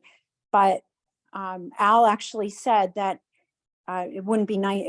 He wouldn't want to have a bed and breakfast next to him. And I would ask any of the council members, do you want to live next to a bed and breakfast as a home owner? So if you've bought your home and you have private residents next to you, would you want those private residents to be turned into a bed and breakfast? Because when you bought your home, you didn't plan on living next to what I essentially think is the equivalent of a hotel with transient people in and out and parking in front of your own home 24/7, because there's a hotel, which people call a bed and breakfast, right next to you. And I know that I guess in regards to the agenda items, the Moby mats or the beach access mats, I see that on the agenda. I am wondering if a diagram has been provided to the council as far as what that would look like. And I still say that we should only have additional mats for handicap access and only where there's handicap access to the actual beach entrances, not to just put them down randomly so people don't get sand on their feet when they go to their personal beach locker, which doesn't help the rest of the town anyway. It's just people who have beach lockers. So why would we want to discriminate monies that are being used for just people who have beach lockers? I totally am for it, though, for the handicapped people to allow them to have more access. But what does that look like? We need to understand that. Is it practical? Does it really work before that's all invested in? Because it's still money out of everyone's pocket. And then, of course, with the budget being presented tonight, I'm wondering if the council, and I think it was just mentioned by TJ before, does everybody have the line by line detail, or is it just the presentations that were given last Friday, which don't do any comparisons or give the level of detail? I think some of it is available online and maybe everybody's gone and looked at that. But really, is the detail provided, or is it just the top numbers, and then decisions will have to be made, if not tonight, in a future night, but people need time to prepare and ask their questions and do their due diligence. And that's it. Thank you. You. Anyone else? Yes.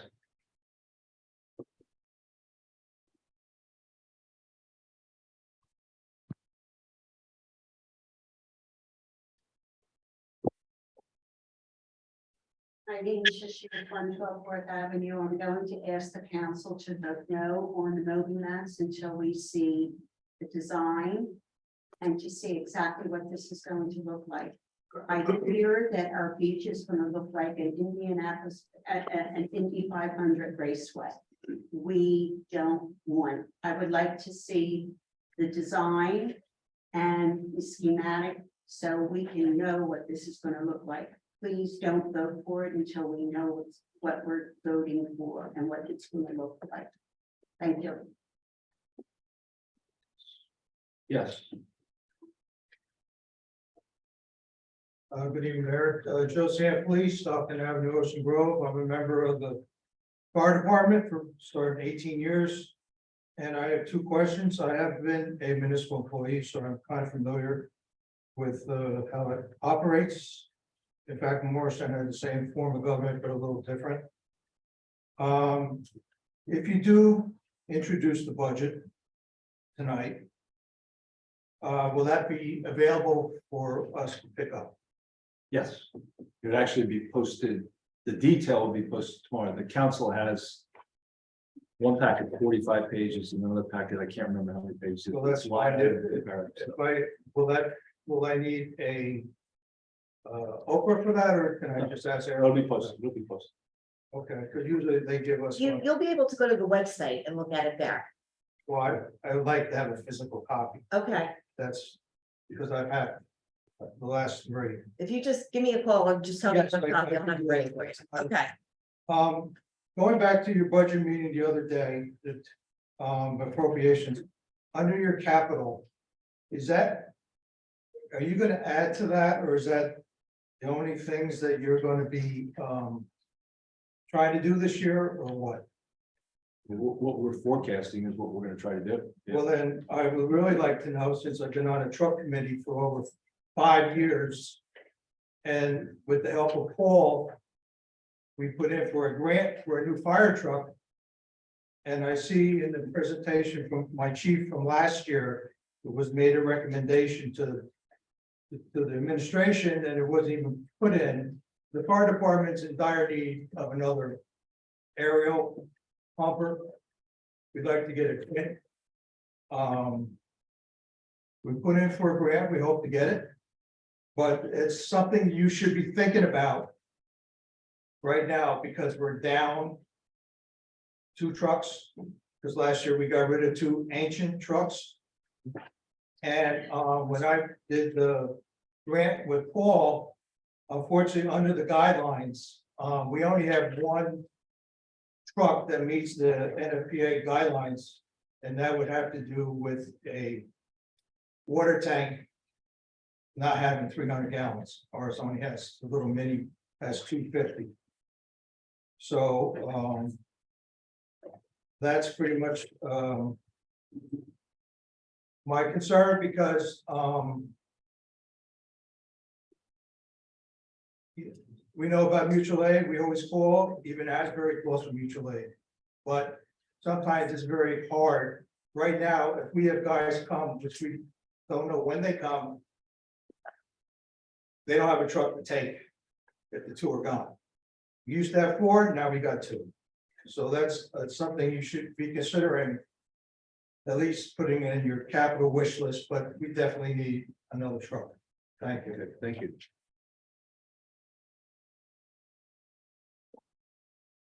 Great, we can make a note, we could talk about the 3 to 5 year thing too, maybe that capital out, maybe that's. Second screen, maybe someone could have it. Actually, if they did, they would be automatically transferred to the first screen. Yeah, okay, that's the other questions. Okay, we'll move to the next agenda item, which is ordinances. We've got no introductions tonight, and there are 3 adoptions. The first is 2023-4, an ordinance amending certain portions of Chapter 5 Administrative Government, Borough revised general ordinance to modify and clarify certain meeting rules, vendor guidelines, appointment powers, and purchasing procedures. I'll start with council comments, and then we'll open it for an adoption hearing.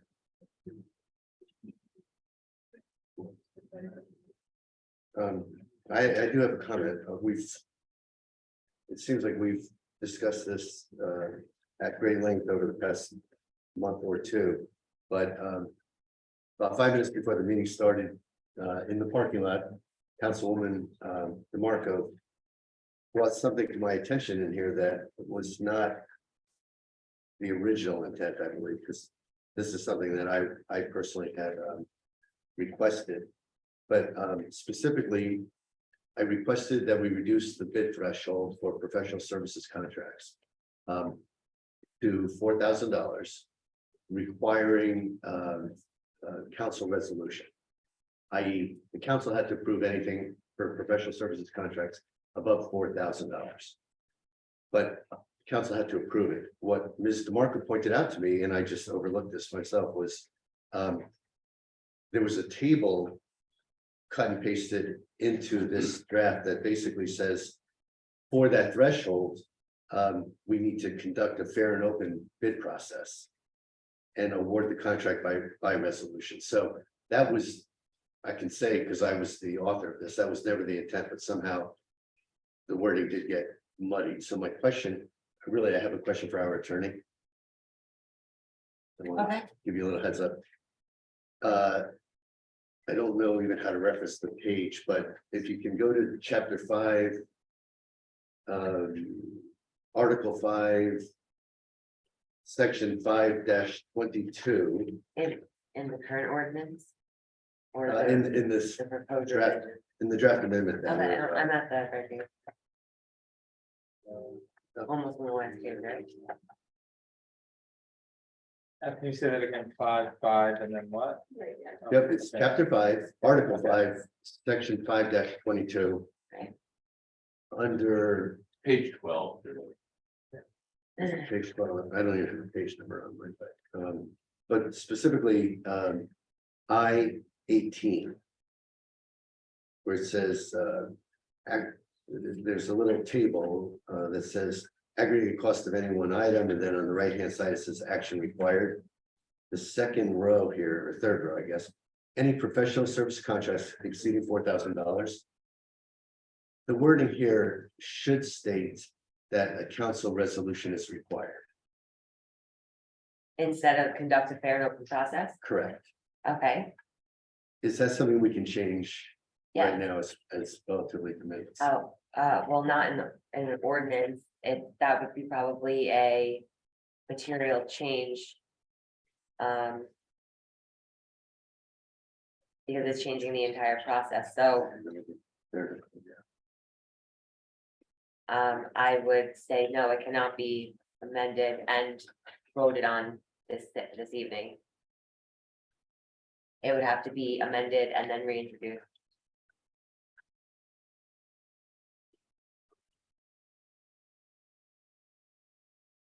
So.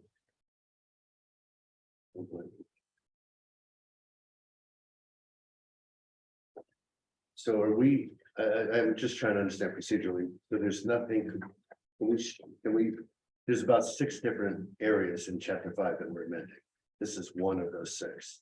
Right. Can we withdraw this one section and leave the others, or do we have to do all at the same time? I think you have to be consistent from intro. We have to reintroduce it either way, but now that I'm looking at it again, so if you just want to cross out the beginning of that first sentence, conduct a fair and open process, and you just want to have it say award said contract by resolution of the governing body. That is what I'd like to do. So when there's a material change in an ordinance before it's adopted, then it needs to be reintroduced. So the issue is whether or not that's a material change.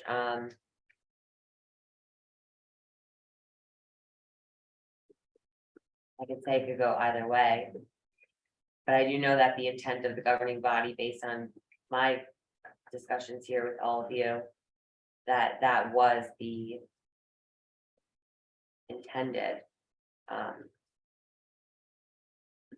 There was never an intention to conduct. No, I know, I'm saying that it's just to award the contract by resolution, because you don't have to conduct a fair and open process for professional services.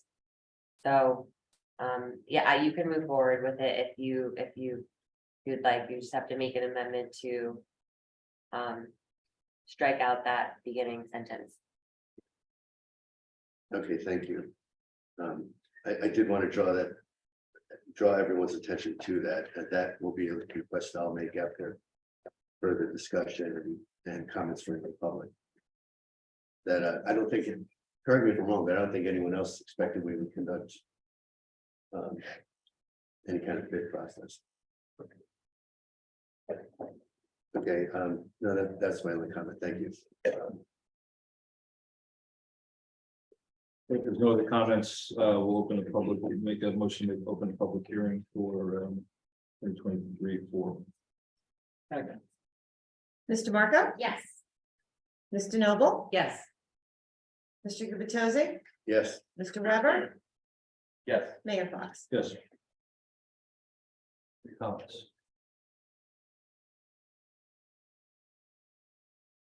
No comments. Okay. Then we will close the adoption hearing.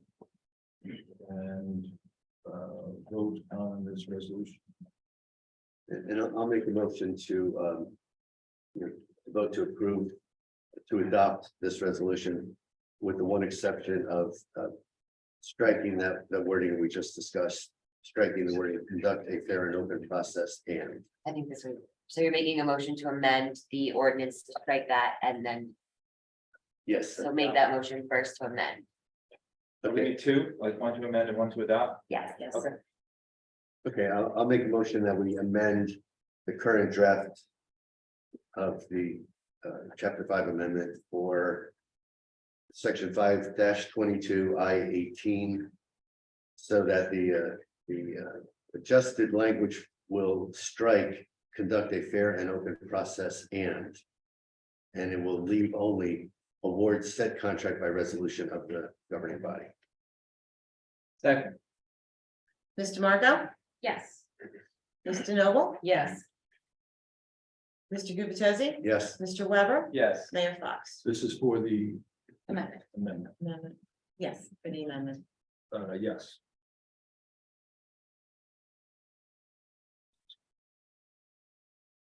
Now you vote for approval, or thank you. Now you have to vote for. now I'll make a motion that we adopt the chapter 5 amendments as presented today, including that recent edit that we just approved.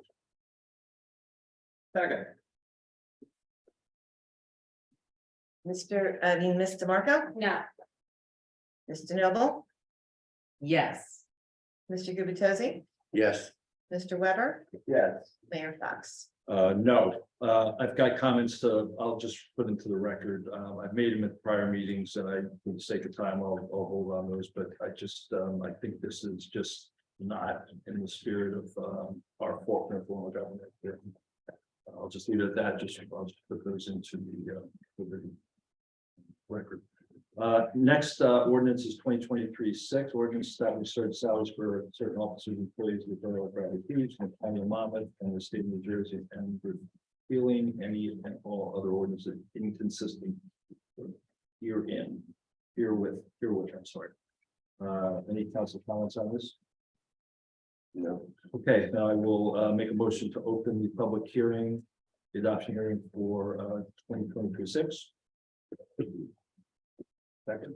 Second, Ms. DeMarco, Yes. Ms. DeNoble, yes. Mr. Gubatose, Yes. Mr. Weber, Yes. Mayor Fox. Yes. Any questions on 2023-6? Okay, I will close the hearing and make a motion to close the adoption hearing and move to approve 2023-6. I'll second. Ms. DeMarco, Yes. Ms. DeNoble, Yes. Mr. Gubatose, Yes. Mr. Weber, Yes. Mayor Fox. Yes. 2023-7, it's an ordinance amending section 123-8 rules and regulations to chapter 123 front areas and adjacent waters to the borough's revised general ordinances to reduce the hours that bicycles are permitted on the promenade. I'll start with council comments. I have a comment. I'm all in favor of this. This is just changing the hours of bikes are ridden, but like anytime we do this, I want to make sure that this gets enforced. I mean, we've changed beachfront ordinances before, and my experience is that they're not enforced. So I just want to put it out there that they definitely get enforced. I'm hoping that that's With that, then I'll make a motion to close to open the adoption hearing for 2023-7. Second, Ms. DeMarco, Yes. Ms. DeNoble, yes. Mr. Gubatose, Yes. Mr. Weber, yes. Mayor Fox. Yes. Okay, no questions. I will move then to make a motion to close the adoption hearing and move to approve resolution 2023-7. Ms. DeMarco, Yes. Ms. DeNoble, Yes. Mr. Gubatose, Yes. Mr. Weber, Yeah. Mayor Fox. Yes, just a point on this one adoption. We are working closely with Ocean Grove. They are moving on the same line. Hopefully, we can sync up our times. I don't mean our time in the boardwalk, I mean our times of approval. We'll be working closely with them to ensure that that happens. What we don't want to have is times that are a little bit out of whack, and we have to explain it to people. So I think we're going to be fine, but I just want to make that. We're going to try to manage that very effectively with Ocean Grove. There are no communications. We'll move now to the consent agenda. There are 3 items on the consent agenda. And first is, I'm fucking slow, so I give Council President DeMarco time to get back here. I'll read those, so I'm sure she'll review those. First one is the 2023-133, which is the approval for the Ocean Grove Historical Society to conduct a 5K race on Saturday, October 21st, 2023. It's a pass-through race only. 2023-134, approval of New Jersey Coalition Against Sexual Assault to conduct their 5K race walk on Sunday, September 24th, 2023, from 7 to 11 a.m.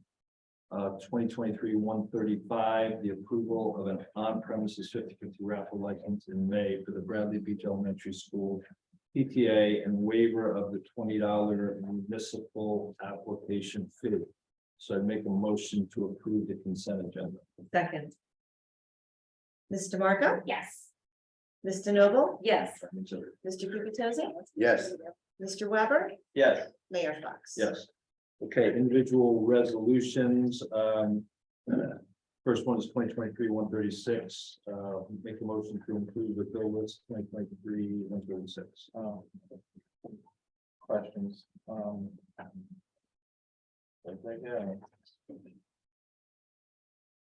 I had a question on page. Well, actually, I'd like to know the question that Neto asked about the current quarter bill list 12/31/20. Is that just a mistake, or is that, do we know? Are we actually paying a bill from the end of 2020, or is this just the wrong date I put in here? Does anybody know?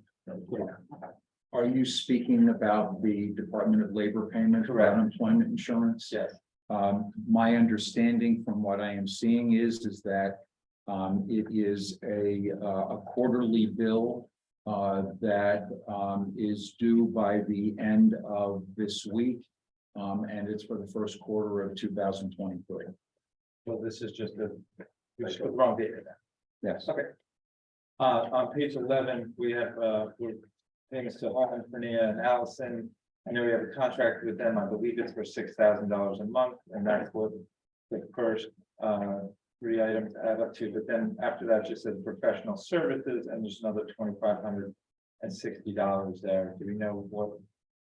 It seems to be above and beyond what our contract is to pay that for every month. Maybe Bob knows, he's there.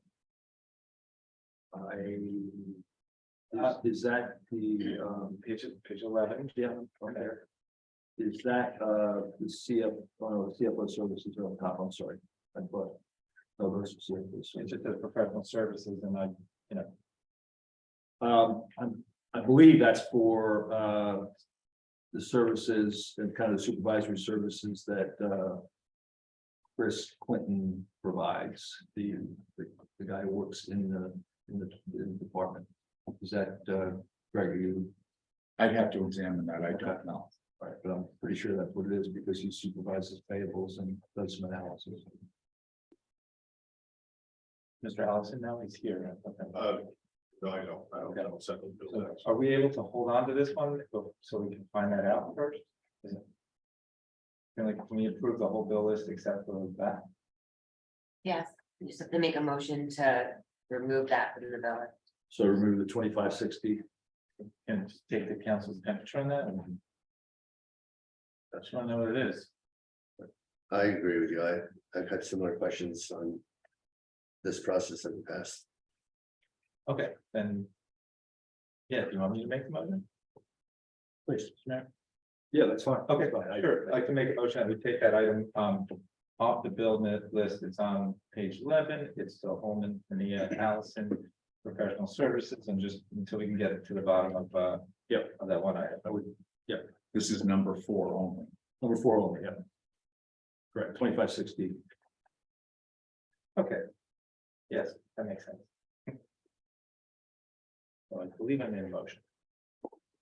Do I have a second? Second, Mr. Marco? Yes. Ms. DeNoble? Yes. Mr. Gubatose? yes, Mr. Weber? Yes. Mayor Fox? Yes. Make a motion to pass the bill list. Make a motion to approve the bill list with that exclusion. Second. Mr. Marco? Yes. Ms. DeNoble? Yes. Mr. Gubatose? yes, Mr. Weber? Yes. Mayor Fox? Yes, 2023-137, Erica, you're gonna do that. I can read that, yes. yeah. Okay. Introduction to 2023 municipal law to be read by title only.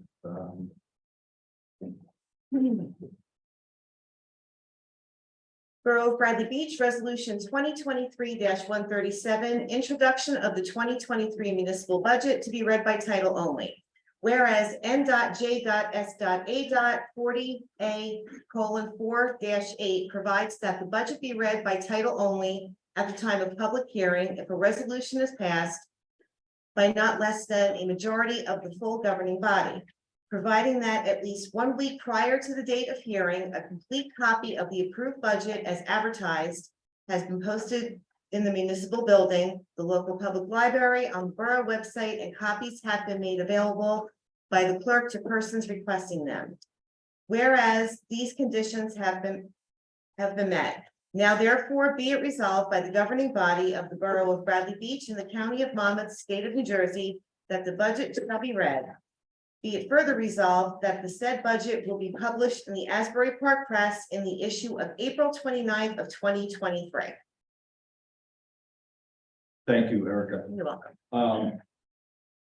Greg, I know you prepared some comments. Do you want to cover those comments? I can try to do that briefly. I don't. I had some concern as to whether or not the governing body would proceed to introduce the budget this evening And so I wanted an opportunity to be able to try to identify what I consider to be the potential adverse consequences of not doing so. So what I believe to be in the best interest of the community and of the government, that the budget should be introduced this evening. And the reasons are the following. At this time, nearly a third of the year has passed, and we are on the verge of the borough's most expensive period of the year, the summer and early fall. By the earliest date available for adoption of the budget, almost 5/12 of the year will be over. If the adoption is prolonged, even less time will be available.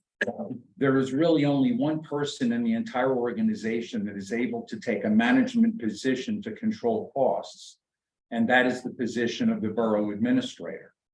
It will take the person in that position, either me as an interim or the newly appointed administrator, substantial and valuable time to try to effect savings that have been expressed of concern by the governing body.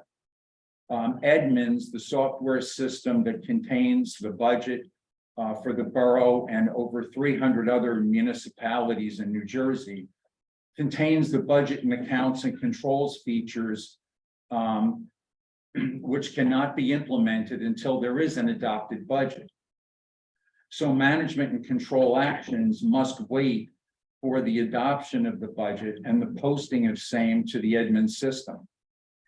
There are 4 weeks between introduction and adoption, during which additional discussions on the reasonableness of the proposed appropriations and revenue numbers can be held. While I am very much concerned that our attempts to fashion a leaner budget to meet the expectations of the council may have resulted in appropriations that are too lean and revenues that are too aggressive, we can go through deeper examinations as to why that is the case during these 4 weeks. This is a budget which I want to be a ceiling for probable expenditures, will provide a base from which to get to work on controlling expenditures as far below those levels as possible, so as to provide adequate lapsed reserves to assist in the rebuilding of surplus. Being able to have balances left at the end of the year is a primary method that municipalities use to build fund balance. I am a taxpayer in this community, just as all of you are, and as are the residents who come to these meetings. I do not like paying taxes, any more than any of you or any of the people in the audience. However, I must recognize the demands for services by residents and the real cost of these services more than most. As much as I would like to responsibly advise you of ways to reduce the budget substantially in a way that it would have a measurable effect on the tax levy increase, I can't. This year's budget and the tax levy increase is a function of last year's budget anticipating too much on the revenue side, period. If you look at the expenditures in this budget, the expenditures in this budget are presently programmed to be less than the expenditures of last year. And while I am willing to put in whatever time and whatever effort is needed to go over this with all of you, I think we need to have a starting point, and that starting point is the introduction of the budget. Thank you for the time. Thank you, Greg. Appreciate your thoughts on that. I think, given your experience and the hard work you've put in on this, I very much value your comments. Any other comments, or I make the motion to? No, I do definitely have comments. Okay.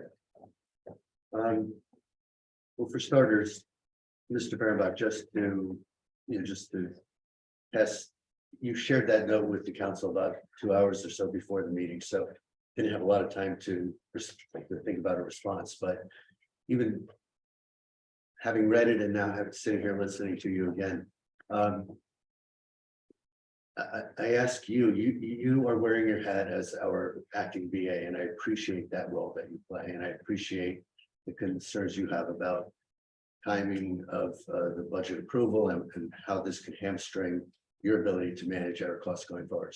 So thank you for those comments.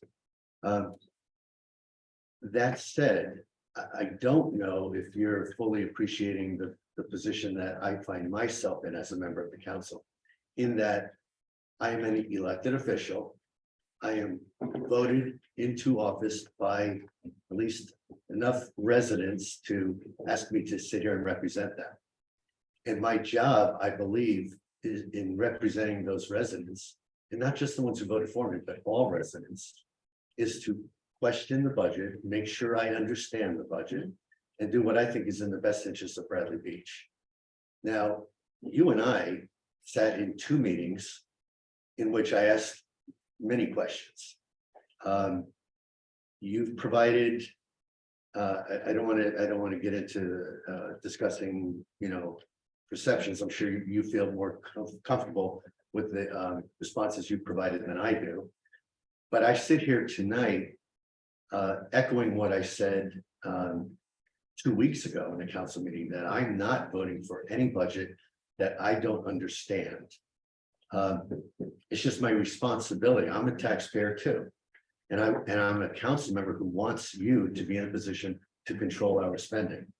When you said moments ago that the projected budget for this year is less than last year, you realize, of course, that last year's budget increased almost 10%, the spend, not taxes, spend, $1 million, when we were trending up to that point around 200,000 a year. We had a huge spike in expenditures, in part, in fact, almost exclusively, because we had substantial one-time revenue that came in. Interfund transfers. I'm not going to bore the people. The mayor mentioned this in his newsletter, but we had substantial, over $1 million of substantial one-time revenue. What that means, ladies and gentlemen, is we spent that revenue, and we spent it what should have been on one-time expenditures. What I'm saying is, if revenue and expenditures went up last year, $1 million, I'm not criticizing for that. They should have gone down close to $1 million this year, when that one-time revenue infusion and expense incurral was behind us. So for you to say the spend is down this year, I would say maybe it's not down enough, because you're measuring against an artificially inflated 2022. Now, I appreciate your comments, but I am now going to read a prepared statement, because I'm going to say even beforehand that I think so far this budget process has been a travesty. I think it is. It has been a disservice to the public. It has been a disservice to the council. I'm going to read my statement. In his most recent newsletter to our residents yesterday, I was happy to see Mayor Fox pronounce the budget that is up for introduction tonight as prudent, practical, and manageable. The problem is, the mayor said something similar to the public back on March 8th, when it was announced that we needed a 20% tax increase, $1.5 million. At that time, the mayor blamed this increase largely on an increase in pensions and health insurance of over $1 million. However, the mayor's math was wrong, and those increases were actually nowhere near $1 million. Then we waited. A revised budget was not presented to the council until 5 weeks later, in an email dated April 17th. At that time, the mayor told the council that his team brought the tax levy down from 20% to 6.9%. Then, just days later, on April 21st, the mayor announced that the tax levy increase had dropped again, this time reducing from 6.9 to 5.3. Of course, this was announced at a hastily organized workshop on a Friday afternoon when many residents and a few council members could not attend. So let's recap. During the 7 weeks that have elapsed since the proposed 20% tax increase budget was shared with the public, this council spent 6 weeks focusing upon a bogus budget that never should have been shared with the public in the first place.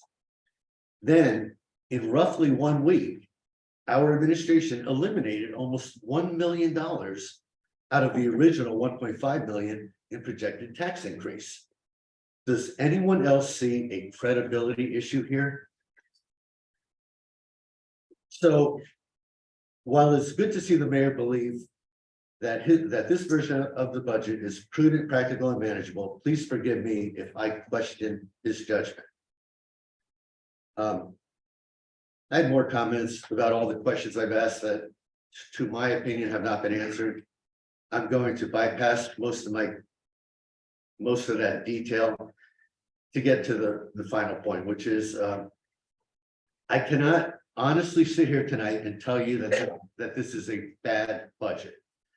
I also cannot sit here tonight and tell you that it is a good, prudent budget. This council and this administration should be working together. We all swore an oath of office to serve the public. We all should be sharing information and ideas to develop the best possible budget for Bradley Beach. Unfortunately, that has not happened yet.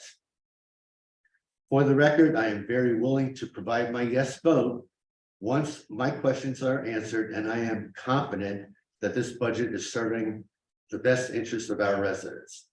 Until then, I will continue to vote no. Mr. Mayor, if I just may, I agree with a number of the things you said, Mr. Gubitosi. But I believe that voting on this budget is not voting on its introduction. The introduction is essentially an authorization to publish and make the document public. It is not a vote on the budget. The vote on the budget occurs after a public hearing, which the soonest that can occur is the 24th of May. And so you will have an opportunity, one, to be able to go through with a fine-tooth comb all of the items that you want to. And the public will have an opportunity to be able to look at the document as it presently exists when it's published, when it's put on the website, and when, as the clerk indicated earlier, if somebody asks her for a copy, she'll produce a copy for them. And we can go through that review process. But the vote tonight is actually a vote to approve the publication of the budget, not a vote on the budget. The vote on the budget occurs when following a public hearing and any amendments that all of you decide you want to make to that budget. And as a formality, I understand that. However, the budget that we would make available to the public, I would say should have been made available to the public in the workshop. The fact that we are being asked to vote for this to make it available to the public is once again a disservice to the public. That's my opinion. But that's not the way the local budget law is written, and I would defer to Mr. Allison on that. But the local budget law that we have to operate under and function is set up to work in the way that I just described, unless Mr. Allison wants to add something to it. Before you do, Mr. Allison, and I would welcome your thoughts. But before you do, this is a replay of an experience I went through on this council last year. And last year, I didn't understand the 1%, 10%, 5% rule, where once you introduce, you then can you have to reintroduce. No, you don't have to if you make reintroduce. changes that exceed any of those thresholds. The process is that in the event you have that 1%, 5%, 10% violation, you have to amend the budget by a vote that I think it's 3 days have to pass. You have to notice for a public hearing, and you hold a public hearing on that amendment. You do not have to go through a whole reintroduction of the budget. And what we went through last year this administration continued to submit budgets that they had prepared to the DCA for the DCA's approval, even though the council had not approved the budget. 3 different times they submitted it to the DCA. And honestly, I'll come back to my initial points, which were, it's been, to me, it's been an unbelievably terrible process. When you and I sat down and discussed this, when I asked you my questions, you said to me, these are questions I am looking at, these are good questions. I'm basically asking the same questions. You may have resolved those to your satisfaction.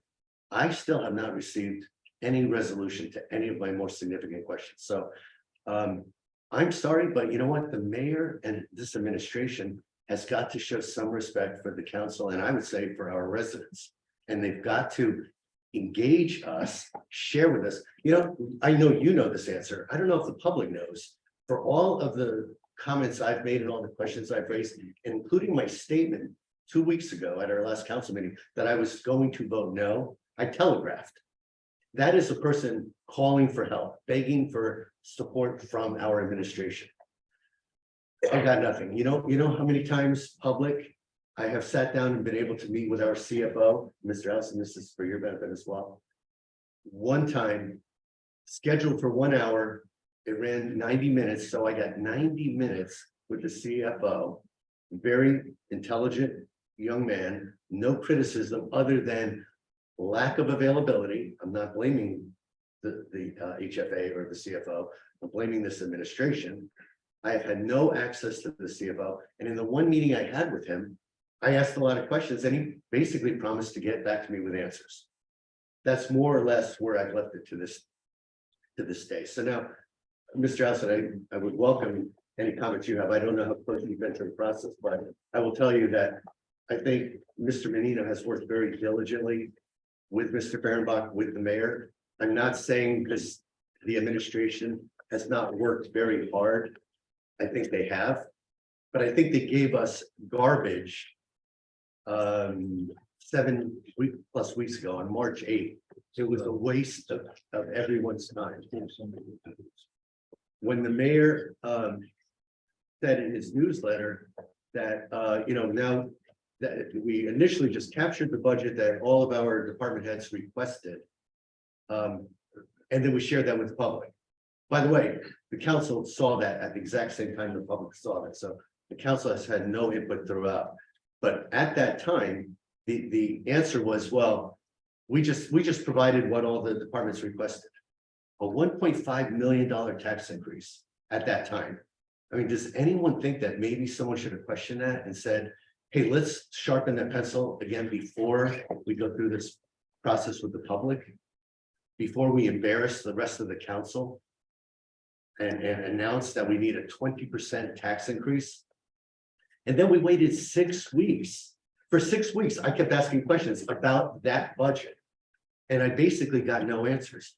I'll show anyone who wants to see the answers, anyone who wants to challenge that and say, no, Mr. Gupta, you did get answers. I will show you the responses. They were largely along the lines of, you can look it up yourself. You can find these answers. Look here, look here, look here. I sat in a meeting with Ms. DeNoble and she heard every ounce of what I'm telling you, that I asked questions. I was told they were good questions, and then we never got answers. So at this point in time, I'd be doing a disservice to me and to the oath I swore to the public to vote for anything that I've had no input on. Okay, thank you, Councilman. I'll make a couple of comments here. This 5 or 6 weeks you're talking about, as I've communicated, there was a lot of work done by department heads, made a significant amount of reductions, almost $200,000. We scrubbed the capital improvement and made cuts and made deferrals going out in time. And we did take a zero-base relook at salaries. In all those cases, we found about $800,000. That was a process that took weeks. I would say 4 to 5 weeks. And it was not a simple process, number one. Number two, this hastily called meeting on a Friday. We actually were accommodating one of the council people that could not make a weekday to have this meeting. So it wasn't, we didn't target a Friday afternoon meeting to eliminate attendance. It was out of necessity and trying to defer to one of our council people. Last Monday, we did provide, last Monday morning, a number of files that were at a detail level, which showed comparisons by year of the budget, which is supported by some of the workshop items or workshop presentations we did on Friday. To your earlier point about the first workshop, unfortunately, the first workshop was something that I pushed with the CFO and the BA, because at that time the BA was leaving. And I don't know if you recall this, but the BA was out for a pretty significant amount of time on medical. So did we have the time to do that scrub? No, we didn't. I made the call at that time to say, look, let's have a workshop, see where we are, and we'll certainly go from there. So yeah, there were some extenuating circumstances. I believe, and I'll stand by the fact that I think this is a good budget. I think we have 4 or 5 weeks to answer any questions and go through any questions that people have. And I'll just leave it at that. I have a couple of comments. Just want to welcome the members of the police department that have joined us. Hi, guys. I didn't know you were so interested in the budget. Nice to see you. And, you know, as Councilman Batosi spoke, I was reminded of the fact that last year, I felt like we were encouraged to introduce the budget and then we could change it. And then as we tried to change it, we were told, no, we can't do that. We can't do that. 1%, 5%, 10%, all that stuff. So that just brought back a memory from last year. So thinking about that right now. And that's all my comments. Great. Anybody else? Mr. Mayor, and Mr. Allison just comment on the 1%, 5%, Oh, yeah. 10%. Yeah, I'm sorry. Sure,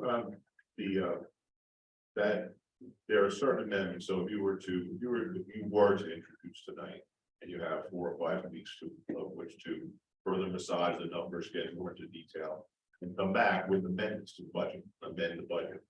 Certain amendments, depending on their size, may require an independent public hearing, which means that you would actually, if this was 5 weeks from now, and you would pretty much say, okay, except for, we think that this budget is fine, but we're going to amend, but we're going to make a certain amendment. This amendment, according to statutes, needs to have its own separate public hearing. Then at the next meeting, you would have a hearing, public hearing on that specific amendment. And then if that passed, then you would pass the amendment and then pass the entire budget.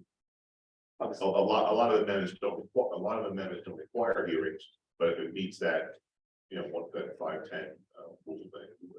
And is that a standalone public hearing or can that be done in the course of a council meeting? Oh, of course. It can be done both ways. Yeah, I mean, if you wanted to, I've seen towns who want to get their budget out. We'll say, okay, we're gonna have a special meeting just on this amendment, we're gonna have it, whatever the closest date is, so that we can pass the amendment, pass the budget, so we can get going on the issues that the VA talked about as far as getting the budget of the end system. And I think we'd be able to do this. There was one other point that was made earlier about submitting the budget to the Division of Local Government Services. There is a requirement on the borough that following the introduction of it, that introduced budget be submitted to the Division of Local Government Services for review and for comparison against the annual financial statement. And they will then come up with, I've seen as many as 5 or 6 or 7 pages of questions that they want answered prior to a public hearing being held, because they want the opportunity to be able to make changes to the budget in the event the governing body's interested. So at least one of those reviews had to be done prior to the public hearing on the introduced budget. You would then have to make another submission to them of any other changes that might be part of an amendment. I don't know anything about 3 submissions But I am familiar with the fact that there are, when there is an amendment, typically 2 submissions. In the case of last year, we ran those things by the DCA to ensure that there wasn't any issues on their side. 3 times Yes, 3 times, that's correct. without council support of any one of the 3. I don't know if you heard what Greg said. No, I'm just saying, it's like, why You're waste everyone's time? It's not wasting everybody's time. The DCA needs to put their thumbprint on it and say, we don't see anything any red flags. Am I wrong?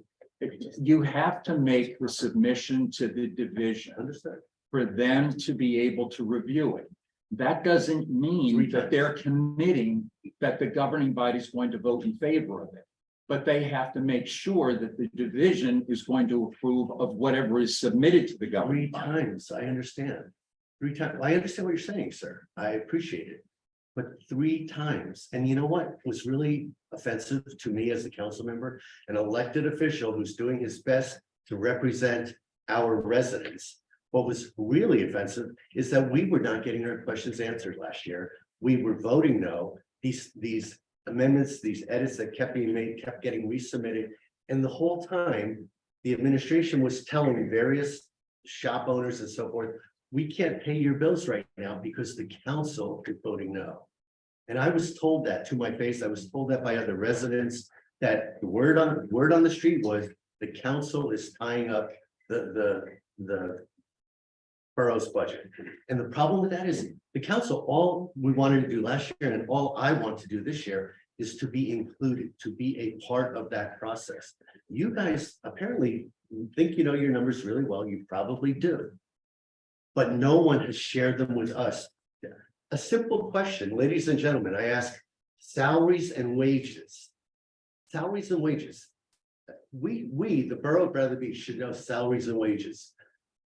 I say I want salaries and wages for 3 years. I want them by department. Any problem with that so far? No. Prior to allocating to the beach and the sewer utilities. That's important to me because once some portion of our salaries get allocated to beach and sewer, our record keeping loses how much is police, how much is DPW. I want it prior to the allocations. I'm told in response, that would be too difficult to create. I'm like, a budget process starts with the total salaries and wages. It's from that starting point that you make the allocations. But I'm told I can't have this total salaries and wages. And that's important. I'm not just trying to bust chops. It's important because if I don't know how much of the police or how much of the DPW got shifted to the sewer utility or to the beach utility, I can't tell how much total increase or decrease salaries and wages went up. For example, police salaries in our budget were going up pretty substantially. I want to say close to 10%. DPW salaries were going down. I'm sure a lot of that is because less was allocated from the police to the beach, maybe more was allocated from the DPW to the sewer. But I have no way of knowing that unless someone tells me what our total salaries and wages were. And if I can't get that answer, it says a lot about what other answers I'm probably not getting. So at the workshop on Friday, if you look at the line item budgets that we handed out, the detailed budgets, the Excel spreadsheet, somebody asked a question about what was allocated to the beach. It's right there. Here's the police allocation to the beach. So I mean, it's a matter of adding 3 numbers together. But I mean, I don't know why we couldn't do the. you absolutely should be able to do it. And that number should exist. I have it in writing that it doesn't exist. It's got to exist. I played with. I'm sorry, Of course, the total salaries of the town. by department. Well, It must exist. by whatever. Yes, by department and then by. Yeah. allocation. Yes, absolutely. So I did, I'm sorry, I don't mean to interrupt. Go ahead. No, Councilwoman Josie, and forgive me if I'm wrong, but I thought we did get an email that broke it down by employee, by name, that had the W-2. Oh my God, so it that- was horribly flawed data. Ms. DeNoble requested it. She asked me to merge a couple files, which I did. Well, for example, 2 employees were not even included in the salary data. I mean, 2 that I noticed. I'm not gonna mention names, but they're both, full-time employees, both getting paid. The salaries didn't add up anything close to what the numbers were that we were looking for. There's so many flaws in the data that's been shared. And yet I know, because I've built budgets in my past, not municipal budgets, I will grant you, there's a whole new world of accounting rules and procedures. But fundamental concepts of budgeting aren't different, and I know you know that. And all I've asked for is the appropriated salaries and wages, and the actual expenditures for salaries and wages by department. For 3 years, I wanted to look at 2021, 2022, and 2023. The reason being 2022 was such an anomaly. There was such a spike, as we've all attested, including our acting BA, that 2022 was an odd year. And I'd like to see if that one-time revenue that we spent, I'd like to make sure that we spent it on non-recurring things. If I see a big bump in salaries, or if I see a big bump in other expenses that does not go back down in the next year, this year, 2023, I have a problem with that, and I want to ask more questions. But I'm told I can't get that number. If I can't get salaries and wages, I mean, what's the point of me voting? Why don't we just have the mayor and the administration set our budgets and submit them? Why are the rest of us sitting here? That's my question. And I've tried saying that you will have an opportunity to take that position anytime that this budget comes up for a vote. But tonight is to authorize it to go out for publication and to begin the process that the local budget law requires of a 4-week review period. And we will have that 4-week review period. And if you don't want me taking actions to be able to control overtime, if you don't want me taking actions to try to move things along in this organization, I will spend as much time as you would like sitting down and go over each of these numbers. I think I am at a point now where I can give you what you were asking me for 4 weeks ago, but I made it clear to you 4 weeks ago that I had the same questions you had because I could not find the information. I think I have finally found the pieces of the jigsaw puzzle. I think I finally put them together and they seem to make sense. Maybe you will end up finding places where I was wrong and we can make corrections in that. And I have no problem saying I was wrong. I made an error. I sent you out an email yesterday or today or something where I indicated that. I make mistakes. We all make mistakes and we learn from those things. But in order to be able to get this process started, there has to be an introduction of the budget. That's what the law requires. The law requires it, and the council requires some sort of inclusion in the process. And speaking only for myself, no one has earned my vote tonight. And I telegraphed this 2 weeks ago.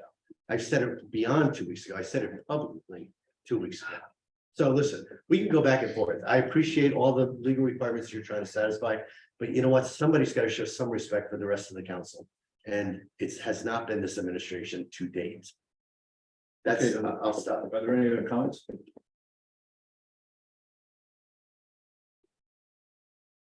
Okay, then we will move towards voting for 2023-137 introduction of 2023 municipal budget to read only. For the second. I'll second. Mr. Barco? I just first want to say thank you, Mr. Fehrenbach. I think you explained some things very succinctly and I appreciate that. I am voting yes. I personally had over close to 30 questions that I asked the CFO and I got answers, but not my experience isn't everybody else's experience, and I recognize that. Mr. Market, you didn't even share those with us. Did I miss that? I can forward it to you. No, thanks. Thanks anyway. Mr. Noble? I'm still waiting to see a comparison between 2021, 2022, 2023 with capital outlays, budgeting versus actual spend over the last 3 years. I think we should have a roundtable with the public invited and really work this out, and I'm going to say no. Mr. Gubertozzi? Absolutely no. Mr. Weber? I will telegraph the thing that concerns me about the budget, and it's that the fire department is not getting what they are asking for. Not even the thing that was brought up tonight with the grant for a new truck, just their basic budget. Well, They're doing. Like, I think you can explain it's a one-time, it was a one-time deal there with the fire department. Last year and previous years. You have the whole budget process to explain whatever you want to me. I just want to make a statement before I vote now. But I thought you were asking a specific question. No, I said I'm telegraphing my concern on the budget. That's why I'm voting no on this. Mayor Fox. Yes. Okay. Thank you. We'll move to the next item.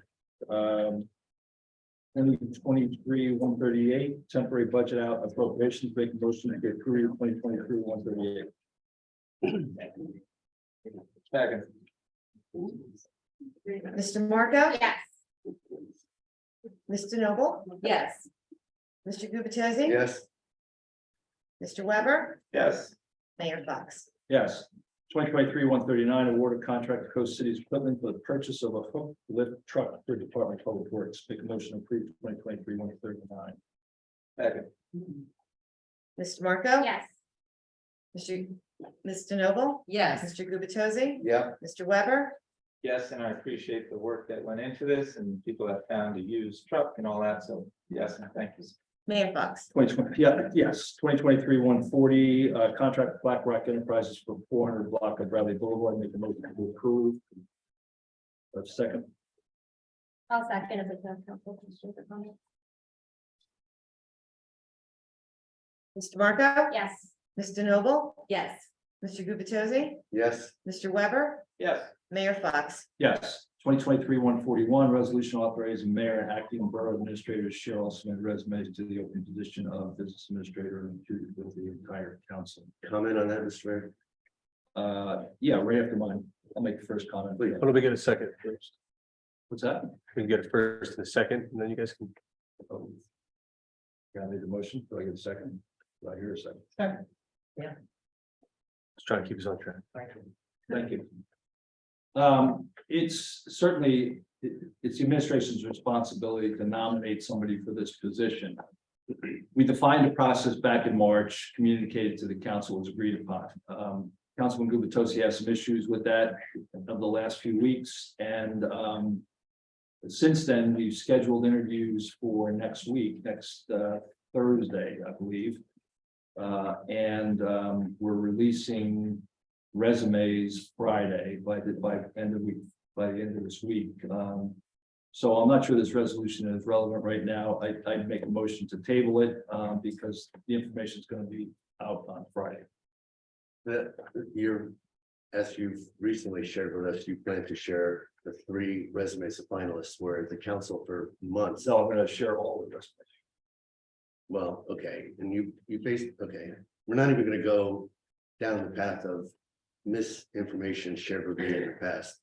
Let me simply say that without this resolution, we have no assurances that you will do what you've said. So I see no reason to consider withdrawing or tabling this resolution. Okay. You didn't make the motion to table it, did you? No, Okay, just making sure it's about to. Yeah, but I was like, making sure I didn't second something to table itself. Thank you. So let's move forward with the resolution for the sake of time, because either way, this is the information is going to be forthcoming with some, clear parameters around confidentiality. Councilman Weber, Issues in the past. you seconded this, correct? Okay. Yes, I did. Mr. Marco? So the process as it was communicated to me has been followed. That being said, cannot claim to be aware of every single piece of communication between council members. So I don't think I have all the information I need, so I'm abstaining. Mr. Noble? I think this should be a fair and open process with the council. I think we are all one vote, 20% each, and all information should be shared. So yes. Mr. Gubatose? I'm sorry, Deputy. No, go ahead. Lena. I agree with Mr. Noble. I think the council ultimately, just like the budget, the council ultimately has to vote consent. in order to be able to vote consent on whoever the mayor chooses to nominate as his top choice, the council should have as firm an understanding as we can of who the other candidates were and what their qualifications were. And hopefully the mayor will follow through as he said he would, he and our acting VA, sharing a lot of that information with us. But this information has been collected now over a couple of months. The council has had no information shared. We have no idea what the quality of the candidates. And we were under the impression that this would have been shared with us a few weeks ago. It wasn't. That's why it's on the agenda tonight still. I will vote yes. Mr. Weber, Yes. Mayor thoughts. I'm going to abstain, but I'm going to make a comment on this, because people aren't getting the whole story. 2 years ago, we had a very similar process that we laid out. The unfortunate part of 2 years ago was that we had 4 council people contact candidates, which is very risky. I don't know if other people were contacted that knew candidates. You could have an instance of a candidate applying for a job. It gets back to that person's boss that they've applied for a job, and that person's boss doesn't know. It's a risk, and I asked 2 years ago for confidentiality and not to do that, and it happened. There's one instance where a candidate was called and they were told where they ranked at that point in time in the interview process, which is completely inappropriate. Completely inappropriate. And again, that's what happened. Now you can dial into this year and say, oh, nothing happened, this year. Well, that's not the case. This year, we defined the process and we had a council person go out and solicit an elected official for candidates. I know this because I got an email from that elected official with a recommendation on somebody who had already applied. So, this question of confidentiality is a concern that I have. If a person who may or may not get an interview or a job is out there and the word is that person applied for this job and they're a viable candidate, and that person's boss finds out it's not aware of it, that's a problem. So I believe the process we put together 2 years ago was a good one, with the exception of the confidentiality. I think it was good this time. Greg and myself interviewed a number of candidates. We had a lot of rigor. Greg's experience was helpful in that he knew some of the candidates. I think we have a good set of 3 candidates that we're going to look at next Thursday afternoon, and I think we're going to come back with a good replacement person for this job. So I just want to let people know that this isn't just me trying to hold on to information. I very much I'm concerned with the confidentiality, and I'm concerned with what happened in the process last time and the process this time. Clearly not as bad this time, but in fact, the information is going to go out between now and Friday.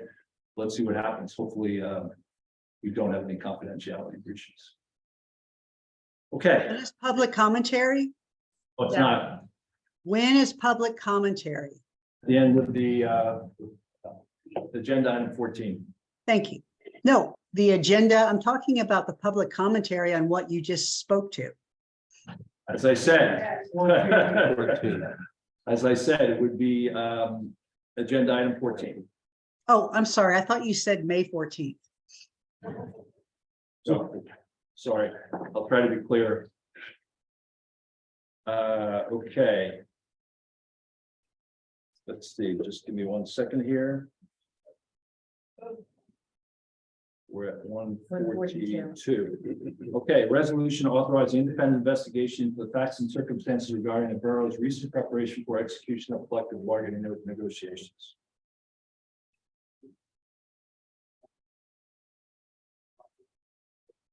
Ask you the comment.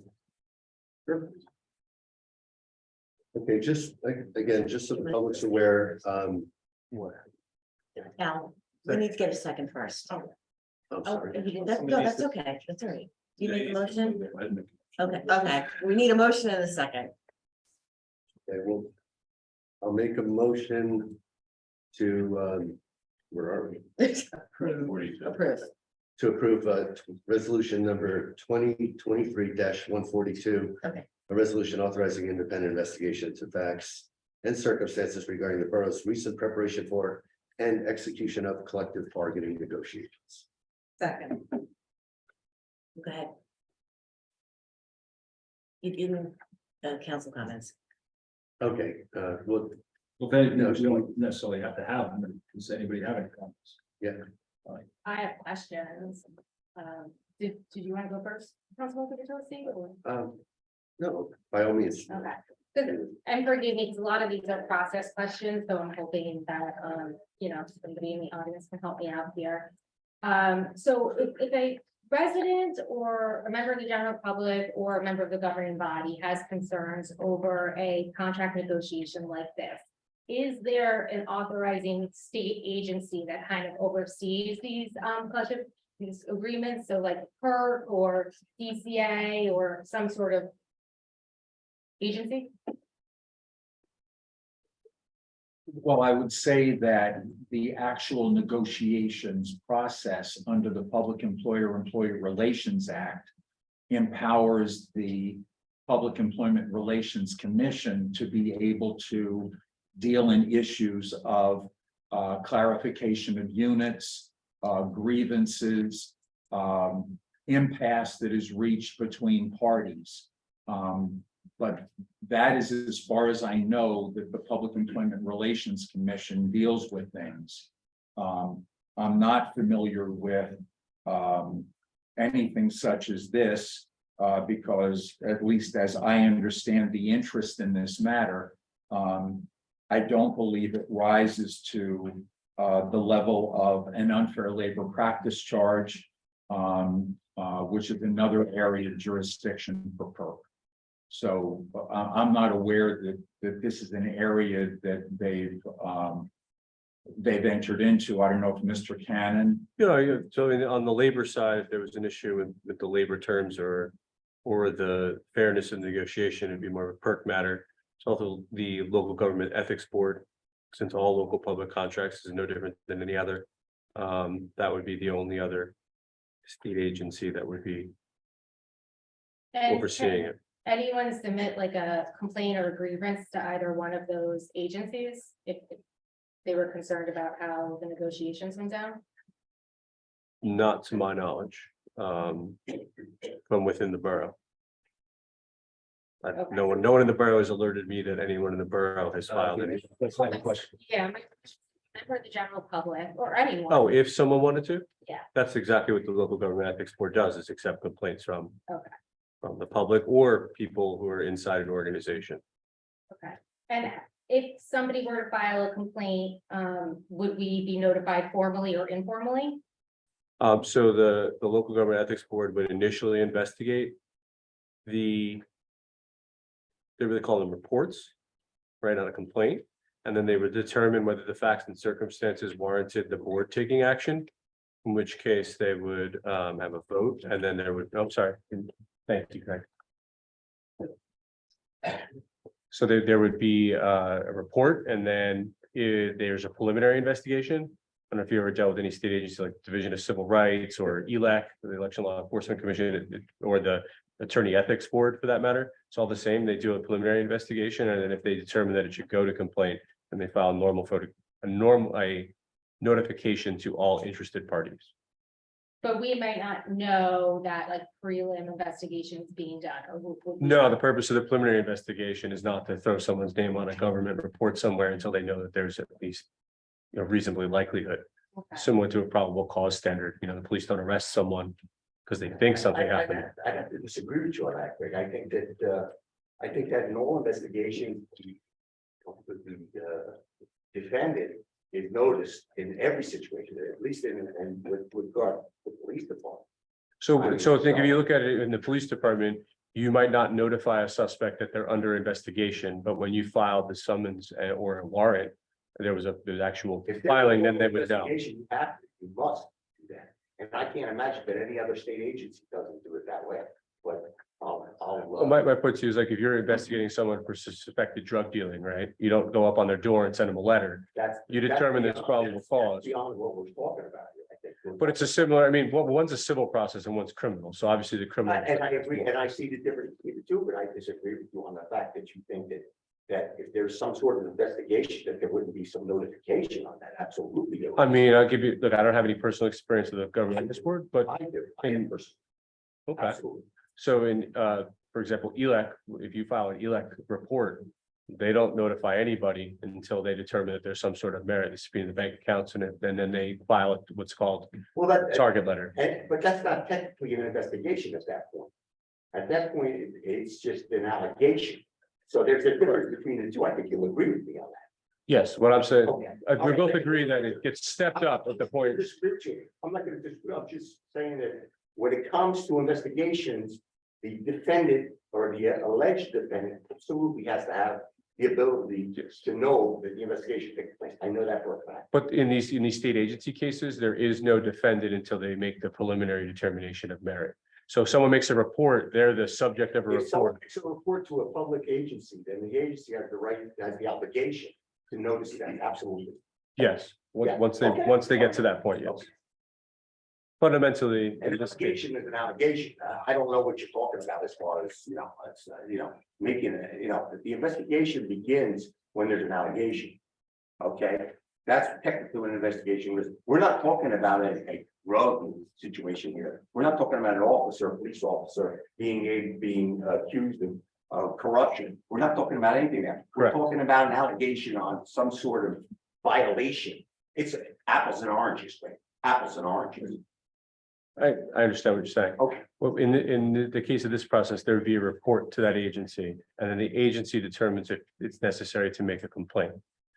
Some agencies give you the opportunity to respond, some don't. Local government ethics board or these sort of public trust agencies, they typically don't do anything official until they determine there's some reason that they can have a merit. So that therefore, if someone called up and said, I think that A, B, and C is happening over there, and they don't see any kind of credibility there, they're not gonna follow up on it, and they're not gonna notify it. They're not gonna Correct. do anything. It would never go to complaint, correct? That's right. Yes. I think we're on the same page. Can I answer your question? Yes. So just to be clear, the Borough of Bradley Beach, we have not been formally or informally notified that there is an investigation already occurring. I have not, and in the No. past, I have been notified when there have been. I would get notice of that as the borough attorney, and that's why I said my initial answer was no, I have not received any notice to that effect. So it doesn't exist to the best of our knowledge. There is no complaint that I'm aware of. To that's the been best of filed. our knowledge, it doesn't exist. Correct. If there was, we would know. To the best of our knowledge, it doesn't exist. Are you cross-examining me, chief? I'm asking you a question. It's a yes or no question. If there To the was, best of our knowledge, it doesn't exist. correct. Thank you. You're welcome. Be a good lawyer. I know. I will. So I guess, what I'm trying to ascertain here, right, is a couple of things. One, is there already an investigation going on, and are we gonna be spending money on something that's already happening? And two, is there a way to accomplish the goal of the resolution, not using all the beach taxpayer funds? Is there a state agency that can perform the work and do it not on Bradley Beach taxpayers' dime?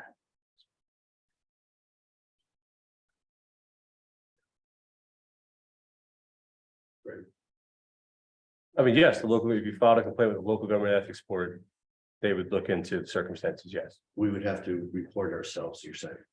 Yes. Which is your counsel, I don't necessarily recommend, but if people have concerns, I'm certainly not going to tell you to keep them under the rug. So I can't help but feel that people are interpreting this many different ways.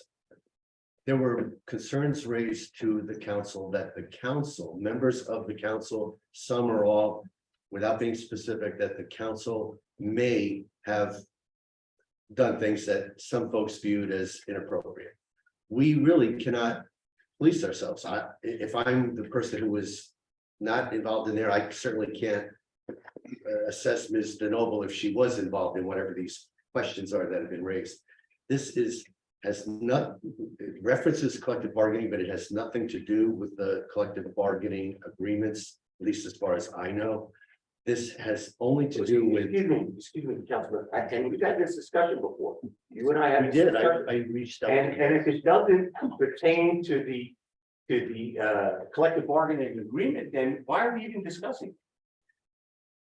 Chief, I mean, there's an alleged I'm trying to explain. complaint. I'm trying There's an to. alleged, this is what you told me before. I mean, this is what we had a very heartfelt conversation Yeah, about. I reached out to you to let you And know. I appreciate that, and but as I said to you then, if it doesn't exist, why are we going there? All right, I'm not gonna, well, I don't know how many folks in this audience or in Zoom have actually read this, but I'll read one particular whereas that might answer your question. Whereas the mayor and council hold the public trust in the highest regard and have an obligation to serve the public with transparency and with the utmost integrity. And I won't continue, there's a lengthy thing here, but primarily questions have been raised about us as a council. We can't police it ourselves. We were asking for our lead attorney, Mr. Cannon, to help us identify an independent counsel who will look into all the facts and circumstances and hopefully tell us there was absolutely nothing wrong. And again, we spoke about this and I agree with you 100%. But the problem with this is, Order, please. if there's another investigation going on, and I think Mr. Cannon would agree with me on this, no one wants simultaneous investigations going on at the same time. No one wants that. No investigating resource wants to do that. I certainly don't want it. Operative The, orders. the DCA does not want it. So why would, and again, what are we basing this on? Are we basing this on a complaint or a rumor of a complaint? That's my problem with this whole issue. So first of all, the operative word that you just used was if other investigations are going on. We've been told complaints may or may not have been filed. To your point, we have to assume nothing's being done. By who? By residents. By who? This is an issue, Councilman, we talked about this a couple weeks ago. I'm not, because for me to disclose that, not only is it disclosing names that's just not warranted for the rest of the world. And that's perfectly okay, but again, if that's the case, sir, then we should leave it to the DCA. We don't know. Whatever other, if they made this complaint to the DCA, which they're alleged to have done, I don't know, I'll ask anybody, does anyone know of a DCA complaint or any other complaint to this, to a state agency? Does anybody know of this? Councilman Gubatosi seems to. I am aware, yes, I am, and I that, mean, Yes. my point I'll being, raise my hand, yes, sir. sir, I'm aware complaints were made, whether any action is being well, taken. then I would suggest that I did to you when we spoke, with all due respect, sir. I would explain, I would say to you, let them do their investigation and let them make their decision. I don't know, if they're- Otherwise, I don't know if they're it's taking things- the, it's things of politics, and I told you this before. It's things of politics. people, Let an independent agency do an independent investigation. That's what I said. I appreciate your comments. Thank you, sir. Thank you. And with that said, the only politics I'm concerned about are representing the public fairly and honestly with integrity. So as far as I'm concerned, if these questions have been raised about our governing body, we need an independent expert telling us you're all clear, you did nothing wrong, or if there was even the mildest question, at least we all learned from that and we move forward more appropriately. But I'll ask you another question. I'll ask you a question.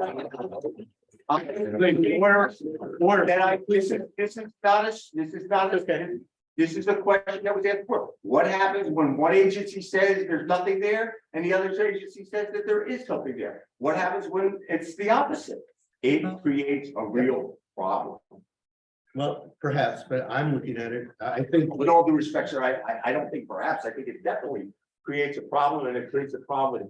Let an independent agency handle it. And if something's wrong, sir, please go ahead and do I it. appreciate your comments. I appreciate them. Yeah. Bottom line is, I'm sitting here on this council. The council is aware of questions that have been raised about us. At least I, for one, I can't speak for my colleagues, would like to see an independent assessment of the situation. Look, if That's it. that exists in a, if there's an actual litigation, then that's gonna happen, sir.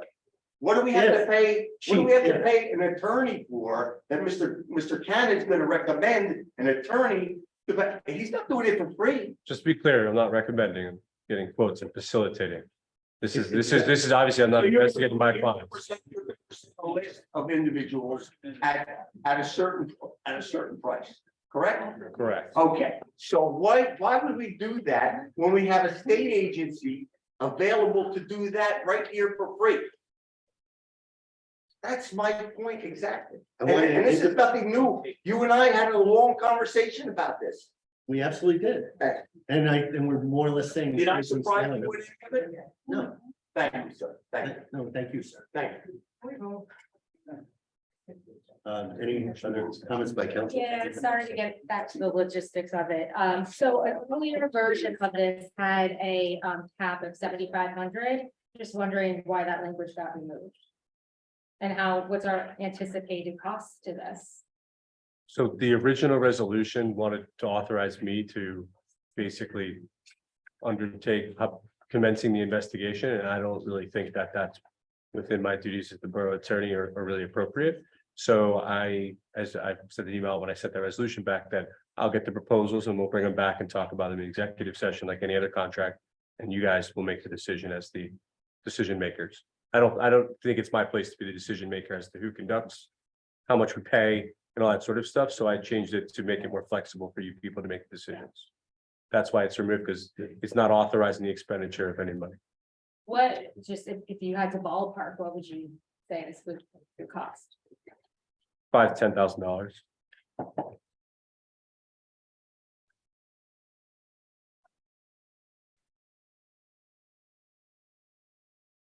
Any other comments? I'll certainly make a comment or two. I think this is a case of one or some of the council just taking a cue from someone and shadow boxing. I'm sorry.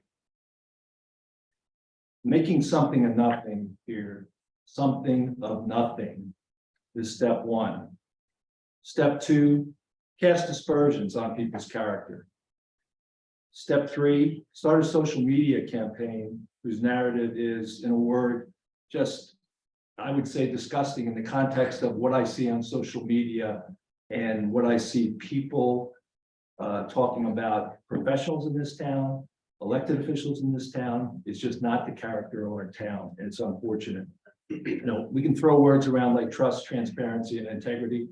Typically, when I hear the word transparency, the people using those terms, I question their transparency. So I think this is political, and you know, I just think it's unfortunate. So that would be my comment. And I guess there's no other comments. Okay, so shall I make a motion, Erica? You made the motion, you seconded? Yes. Mr. Noble? Okay. Mr. Marco?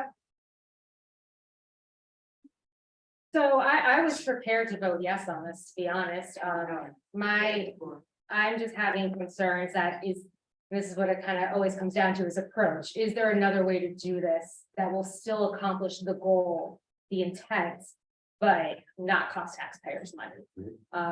So I'm a no, but yeah, I'm a no. Mr. Noble? Yes. Mr. Gubatose? Yes. Mr. Weber? Yes. Mayor Fox? No. Okay, let's move to 122, 122, authorizing the purchase of beach assets, max and connector via state cooperative contracts. Previously tabled on 4/12/23. Make a motion to approve 2023, 122. Comments? Do we have to? Motion and second, otherwise we lose track. Try to keep you on track today. All right, because it used to be that once we made the motion. Well, the theory is it's not worth discussing if you can't get a second. Okay. Does that make sense? Wait a second. I'll second. Okay, go ahead. Okay, so, well, just simply, Mr. Mayor, thank you for the documentation you've provided to us, based on your beach access committee recommendations. You shared with us that you're significantly reducing the original number of beach mats requested. Originally it was $325, cost of $80,000. We're now down to 156 mats at a cost of $38,000. So you brought the cost just about in half, which is appreciated. That said, this is still a number 3 times higher. In our last council meeting, my own rough numbers suggested something closer to 50 mats. I got a very rough schematic of somebody sketched out a beach. But I have no idea where that 156 number is coming from. Well, some of it is that there was mats required from the actual. The mats that we have today to connect to those handicapped lockers. So not only in front of the handicap lockers, but some mats getting to those. I can tell you that the group got together, and there is actually a schematic up there that they didn't take down. Greg spent a pretty good amount of time validating that we had the right number. We actually had a number a little bit less than that, and somebody actually forgot one of the beaches just for the handicap mat. So it's been vetted pretty rigorously. And we believe that the input, we took the input of the council. We moved a lot of things into a test mode, or just to do a one or two and see how it goes. So that's what the team did. I mean, you've tested it among yourselves, and you've got a rigorous analysis, and apparently somewhere along the wall there's numbers, but can somebody talk us through 156? My own math, doing a pilot of 1 or 2, depending on how many mats you use for the T, was closer to 50. So I'm way off, and I'd like to understand, your own summary says you want to do this on two ramp beaches. Right. Which is much better than 11, so thank you for that. But if we're going from, typically, I'm reading your email, from 11 beaches of some, activity to testing it on 2. Right. That sounds really good, but then you're only dropping the number of mats 50%. Right. And as I said, the connection between the actual current mats to those lockers, there is space there that had to be made up with mats. Otherwise you'd have mat, sand, mat. So that's, and Diageo actually went through and went to the beach with the beach guys, the guys who do the mats, and actually measured out. Greg, I think we pushed them. There are 10 mats needed for each beach access point to be able to get to the handicapped lockers before you get to the lockers themselves. Okay, so take my beach as an example, 4th Avenue Beach. We have a ramp. I think that actually is one of the beaches that the mayor included as a potential for the T.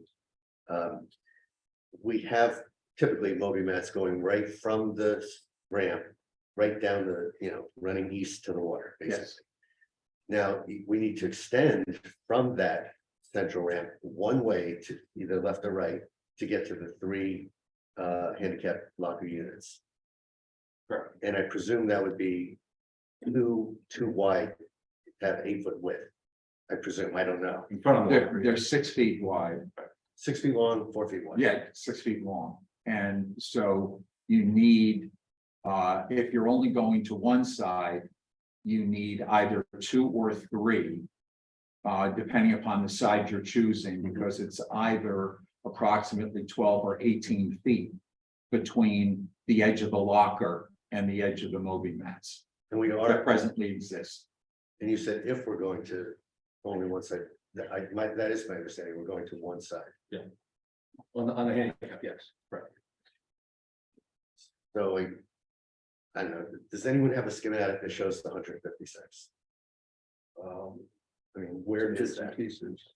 We had one, but it's not here. No. It's one, well, that's one we drew up during the meeting, but, No, over that schematic next to the picture, right? oh, there it is. Okay. Okay.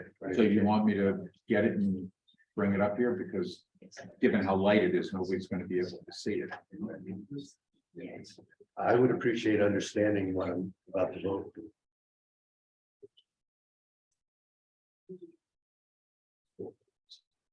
Sounds good.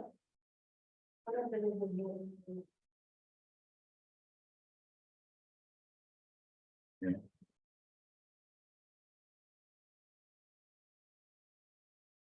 They want to explain that. That's just one of the beaches. Yeah, that's just one example. And that was being done originally for a concern about doing many more beaches. With the original like 325 that were needed. So that design was then used to truncate the request down to the 156. That's there. or not? Larry, do you want to explain that? I don't know what's So happening. there's only, the only, we said in the memo that we would test, I think it's Flip and Brindley. But these are on every beach because these deal with that's to get to the end. Right, but one side, it wouldn't be. Yeah. So there was it wasn't count on that. It was, this was taken out of that. Yeah. So there's at the T's, there's 2 beaches. Every beach that has handicap needs that. And we said we would test Cliff and Brenda. So, And this, again, this is drawn. 6, 1, 2, 3, 4, 5, 6. yeah, it's G's drawing, so I assume that's right. And I know these are 4 feet wide. And 6 feet long. The way they're drawn, it looks like that's 6 foot. So 4 times 6 is 24. This says 36 I think that's feet 36 feet. and 6 mats, 1, 2, 3, 4, 5, 6 times 4 feet. 24. 24 feet, yes, not good. Yeah, I mean, I just, So maybe it has laid out as 6 by 6. I mean, it's 6 foot. This is 4 feet, this is 6 feet. Well, I don't know, I don't know if his legend is, I'm Sure. Yeah. I'm assuming if that says 36 feet, the 6 feet is 1, 2, 3, 4, 5, 6, so it's 6 feet. 6 times 6 is 36, let's go check. So maybe just the way you drew it. for the public's benefit, we're looking at a graphic that shows very clear rectangular shaped mats. You would think the longer side would be the 6 and the shorter side would be the 4, but perhaps the numbers misnumbered. Anyway, let's just go with 6 mats on one side times 11 beaches, you're saying? That's 10 beaches. even though we're saying It's that. for handicap, don't, that's a handicap. And then we'd be saying 4 more or 8 more, if we do a T on 2 beaches. So 8 and 6 is 14 for 2, if we did 2. I'm just trying to give people a sense of numbers. So, okay, so 14 for 2 beaches is 28, obviously, we can do that there. And then everything else is 6 times however many beaches we think we should do this on, so.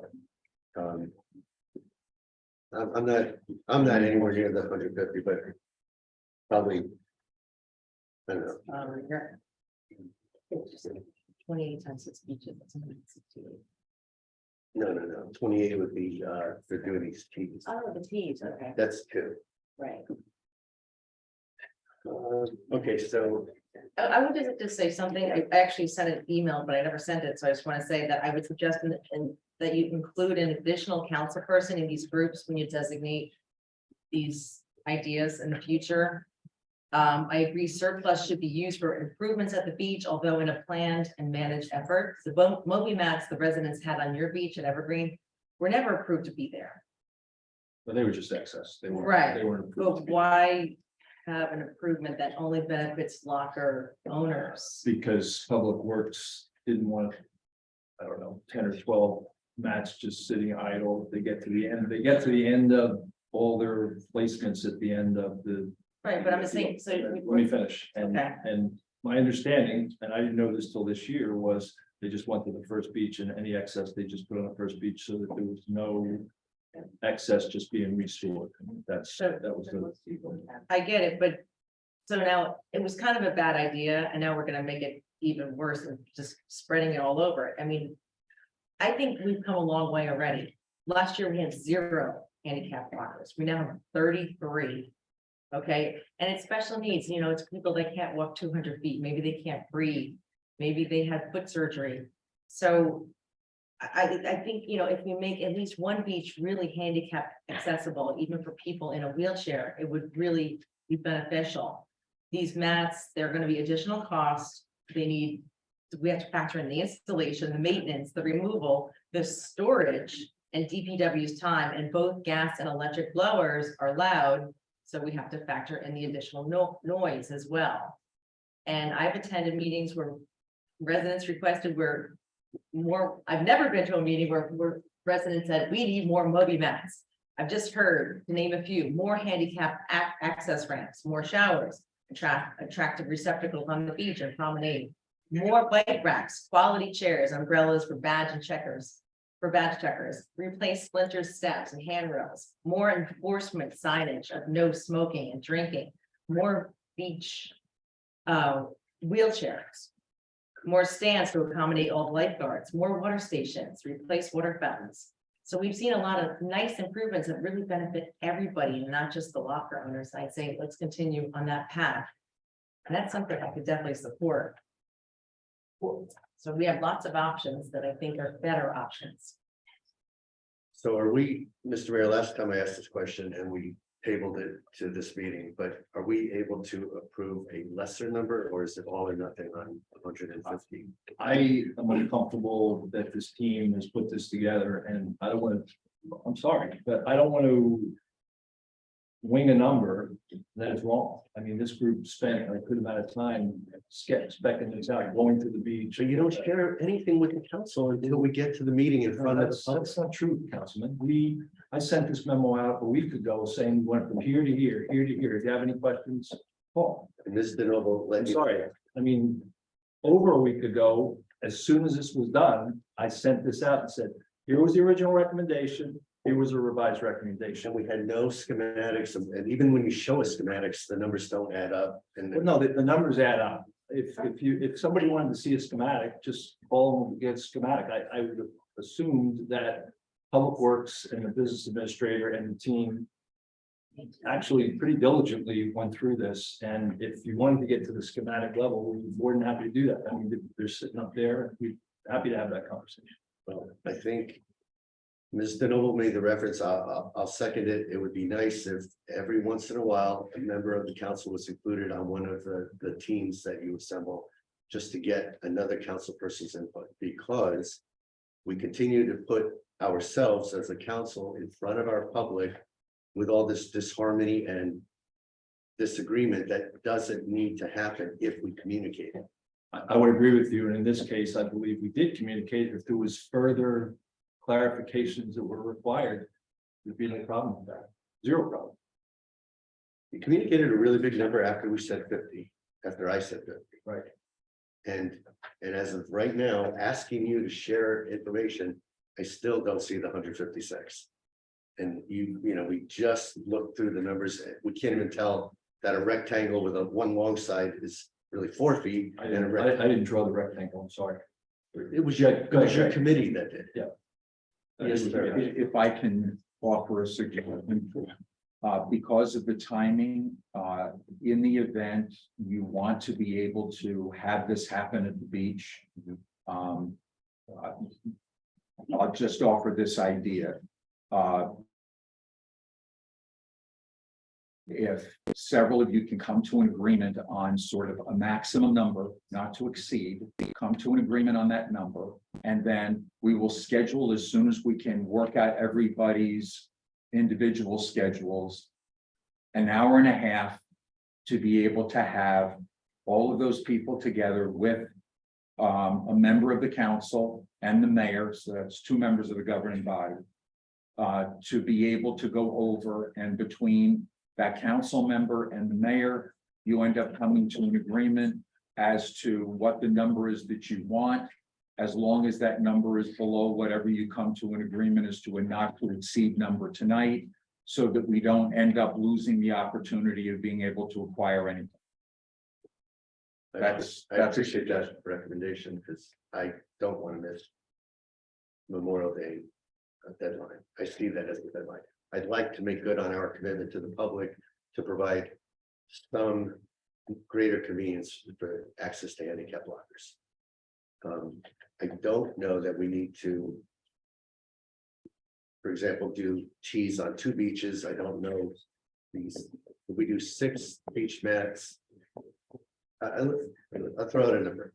6 mats per the mayor's schematic or Biagio Capone schematic. 6 mats, does that sound about right, Mr. Birnbach, to reach the lockers? That's what the schematic said. If that's what the schematic indicates, then yes. Depending on whether it's 4 feet wide or 6 foot wide, but that's what it had, 6 mats illustrated. So if we have 6, and do we need these at all 11 beaches? I know we have 11. No. We had none last year. No one's gonna notice if we don't have any this year. We have I would love to have one for like a wheelchair, a person in a wheelchair, to get out there and sit on the beach. That would be great. But putting this idea here for all these to have this carpet in front of all these lockers, just doesn't make sense. Can I make, We're not saying that. can I make a suggestion? Well, in front of these lockers that never had anything. Well, we never had handicap lockers. Right, so, We're saying put them in front of the handicap lockers, so. right, but I mean, like I'm saying, like, we've come a long way. We didn't even have handicap lockers last year.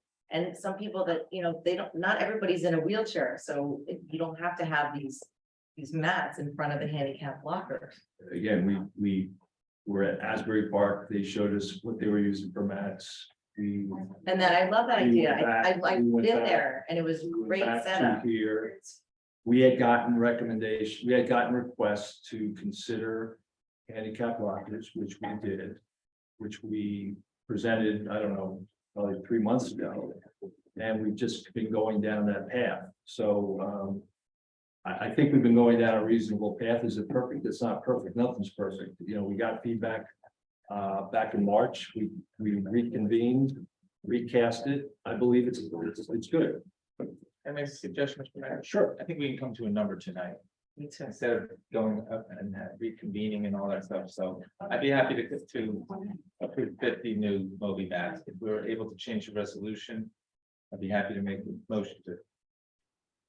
Yeah, however you want to So do it. we need council, I'm sorry, we need Mayor Fox to do the 50. We need Mayor Fox to withdraw his original motion for debating at the moment. And then we need a motion to amend the resolution to be 50, and then we need a motion to approve that. So withdrawal, motion to amend, motion to approve the 50. Then we will amend the resolution and memorialize it accordingly.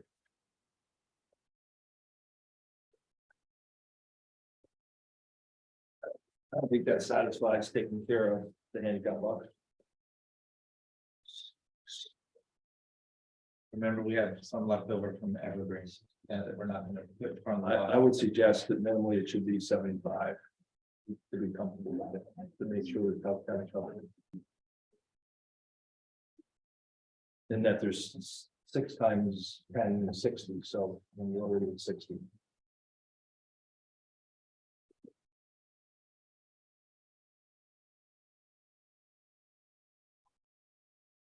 Yeah, I'll offer that I've been a proponent of the 50. I'm not saying anyone's gonna be swayed by my opinion, but I'd be willing to do this, the 70 or 75 even. I think it's a burden on our DPW. It's a burden. I agree with a lot of what Ms. Bonobos saying. I'm trying to work here to try to find a compromise position for the mayor's efforts to provide handicap access to our beach lockers. I think we have 5 beaches that basically don't allow ease of access. They're either not level or they don't have ramps. So I guess that is a legitimate question. Can we save 30 mats, 6 times 5, by not putting mats at those non-access? Having that level of inconsistency in front of these lockers just doesn't make sense to me. In front of those 3 lockers, just like this. So Alex, we do 75, and the mayor would do 75. I would do 75, but the mayor needs to withdraw this motion, and we'll make a new motion with 75 of them. And we get this done. I'll withdraw the motion. Second? We have to vote on that? Yes. I'll second. No, you can withdraw the motion because there's no vote. You're not undoing anything. So the mayor's withdrawn his motion. Okay. There's no motion pending. Would someone like to make a motion to Amend. The language. amend the current resolution to be 75 mats? I would like to make a motion to amend 2023-122. So, something about the mats. Change that motion to say, limited to 75 new ADA accessibility beach mats. So 75 is the number of mats, not to exceed 75. And whatever the cost of that comes out to be. Used $19,000 is that. That's great. Just save the borough $19,000. Or the beach fund, I guess. $19,000, you said? Yeah, not to exceed Not to 19,000. exceed 19. Okay, thanks. So that was my motion. If somebody wants to second it. Second. Mr. Marco? Yes. Mr. Noble? I will reluctantly say yes. I do hope, it helps people. And if it's a success, we can get more next year. And if we don't use them again, we can always replace old ones. So I will say yes. Mr. Gubatose? Yes. Mr. Weber? Yes. Mayor Fox? Yes. Okay, now we need a motion to approve your amended resolution and a second and one more roll call vote. We just did. You just amended the resolution. Okay, so Motion to accept my amended resolution. motion to accept my amended resolution on 2023-122. I'll second. Mr. Marco? Yes. Mr. Noble? Yes. Gubatose? Yes. Mr. Weber? Yes. Mayor Fox? Yes. 2023-127, I'm gonna say again, we're getting close, but we still don't have the data, so I'd say we should table that. Maybe 127. Yeah, agree. Until the date's certain, so you want to make it the next meeting? Yeah. Well, for the next meeting, we will have it by the next meeting, we're very close. We've been having. We voted. Second. Second. I second. Mr. Marco? Yes. Mr. Noble? Yes. Mr. Gubatose? Yes. Mr. Weber? Yes. Mayor Fox? Yes. Okay, next is there are no announcements, so mayor and council reports. Start with Councilwoman Noble. I attended the Bradley Beach Board of Ed meeting on April 25th. And we got to meet the high honor roll children, and congratulations to all of them because they got straight A's. Also, they have now E-Friday. E-Friday is every one Friday. They have this New Jersey School Learning Assessment. They prepare the students to take these tests for the state. It increases their stamina, they're well prepared, and increases their scores. They also study bike safety. I think a lot of people should take this course besides the children. How to navigate traffic, follow traffic rules. Same one way is one way for cars, one way for children, one way for adults. Great presentation for that. Next, we have, let's see. Councilwoman, did they go over hand signals on bicycles? They did, and that's another great Big thing. fat hand signals. And they covered helmets the week before that, so they're really on a roll there. Okay, now I just lost my, sorry. That's okay, no, that's good, because I need to procrastinate. I lost my report from tourism. We might have to go back to that one. Okay. The shade tree. So we have Arbor Day coming up this Friday. It looks like it's going to rain. We might have to postpone, Mayor. Okay, we're doing the Arbor Day at 4 o'clock. Remember that on Friday with the children? There's this thing called An umbrella. umbrellas. I know, but we have children and artwork and Okay. pizza and so we'll the commission, Just keep a close eye on it. yeah, Larry Bagwell will keep us posted for that. And again, also with the day that we're gonna plant the trees. It's supposed to rain, 90% chance rain, so that might also get postponed. But we are planting 22 trees this round. And that is huge. We are planting a Prunus okami for the school, which is a beautiful cherry tree. And let's see what else. Oh, I wanted to talk to you about this tree permit application. ask before you ask. So what that is, you have to, like, we recently did an inventory of assets in the town. The shade tree did the same thing. They took the assets of the inventory of trees. And unfortunately, our inventory is very low. It should be at 40%, we're at 16%. So when people cut down a tree, we know they cut down a tree, so we can replace it. They also fill this out and they give us $50 application fee. That application fee is used towards the Bradley Beach Shade Tree Reserve for the sole purpose of funding new tree plantings in the borough. You'd be surprised how much $50 buys of mulch. So it's very, very important that people pay that application fee of $50. Also, the Honor Me program is amazing because people pay for a tree and it helps sponsor other tree, and also the wishing tree. People accept trees and they're planting. And so we have been amazing at increasing our inventory with many species too. So we try to do a variety. So that other thing. Oh, and I just want to say, sometimes, you know, you can't count on your friends, you can't count on your family, but you can always count on trees because they got you covered. Can you give me a little? I'm gonna say that repeat, that's my report for now until I can find tourism. So, thank you, Mayor. Councilman Lucy. Thank you. I have a quick report on behalf of our police department. A local subject was arrested for disorderly conduct.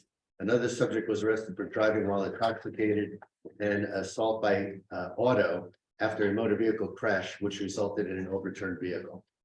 One of our K-9 units was deployed to assist Neptune Township Police Department in their search for a missing person in Ocean Grove. And this past Saturday, the police department participated in Take Back Day, which is a program to anonymously accept expired or unwanted prescription medication. I'm also the liaison for the Sylvan Lake Commission, and Ben Matlack, who presented earlier tonight with CME, is taking the lead on preparing a grant application that could benefit Sylvan Lake.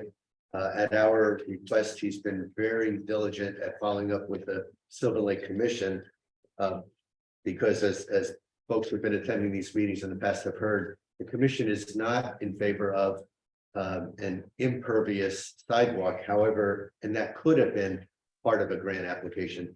However, they are very interested in any grant funding that might be available to help with safety management issues that we have, specifically the collapsing bulkhead and a lot of the potholes that have emerged around that bulkhead. So I've been given a copy of and forwarded it to Ben and the mayor and others, the VA, of the specific request that the Sylvan Lake Commission made of Ben for submitting this grant application. And then finally, I just want to ask the question of really, I guess, of the mayor and our VA. When will the council next get updates on DPW negotiations? I know they're ongoing, but is there a plan to update the council at some point? Good. From my perspective, yes, there will be. When something's there to report, there's nothing to report. There's been in the last 2 months, one meeting, and I'm not sure what I can really say, except that there's nothing to report at this point. But we will when we get something. Okay, that concludes my report. Thank you. Council President.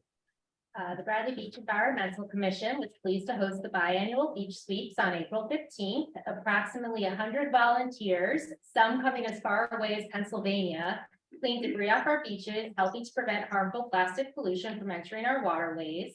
The team is hard at work right now tallying up the data, which does take time, but I look forward to sharing that data with you and everyone, my council colleagues and the community once I have it.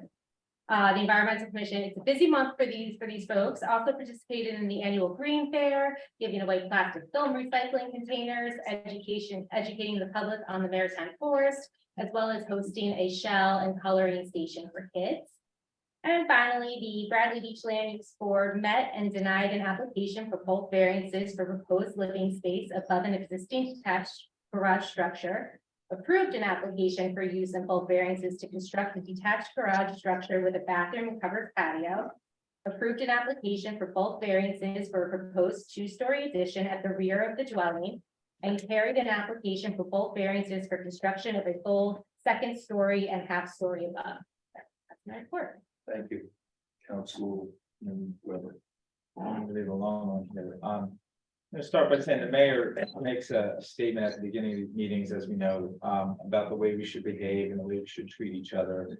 And he is right, and the council agreed. We discussed this and we agreed to this early in the year. But I feel like that's when we're here, that's sort of like when we're on the field, if I can use a sports analogy, but I think it's really important that we do that off the field, so to speak, when we are not in this chamber.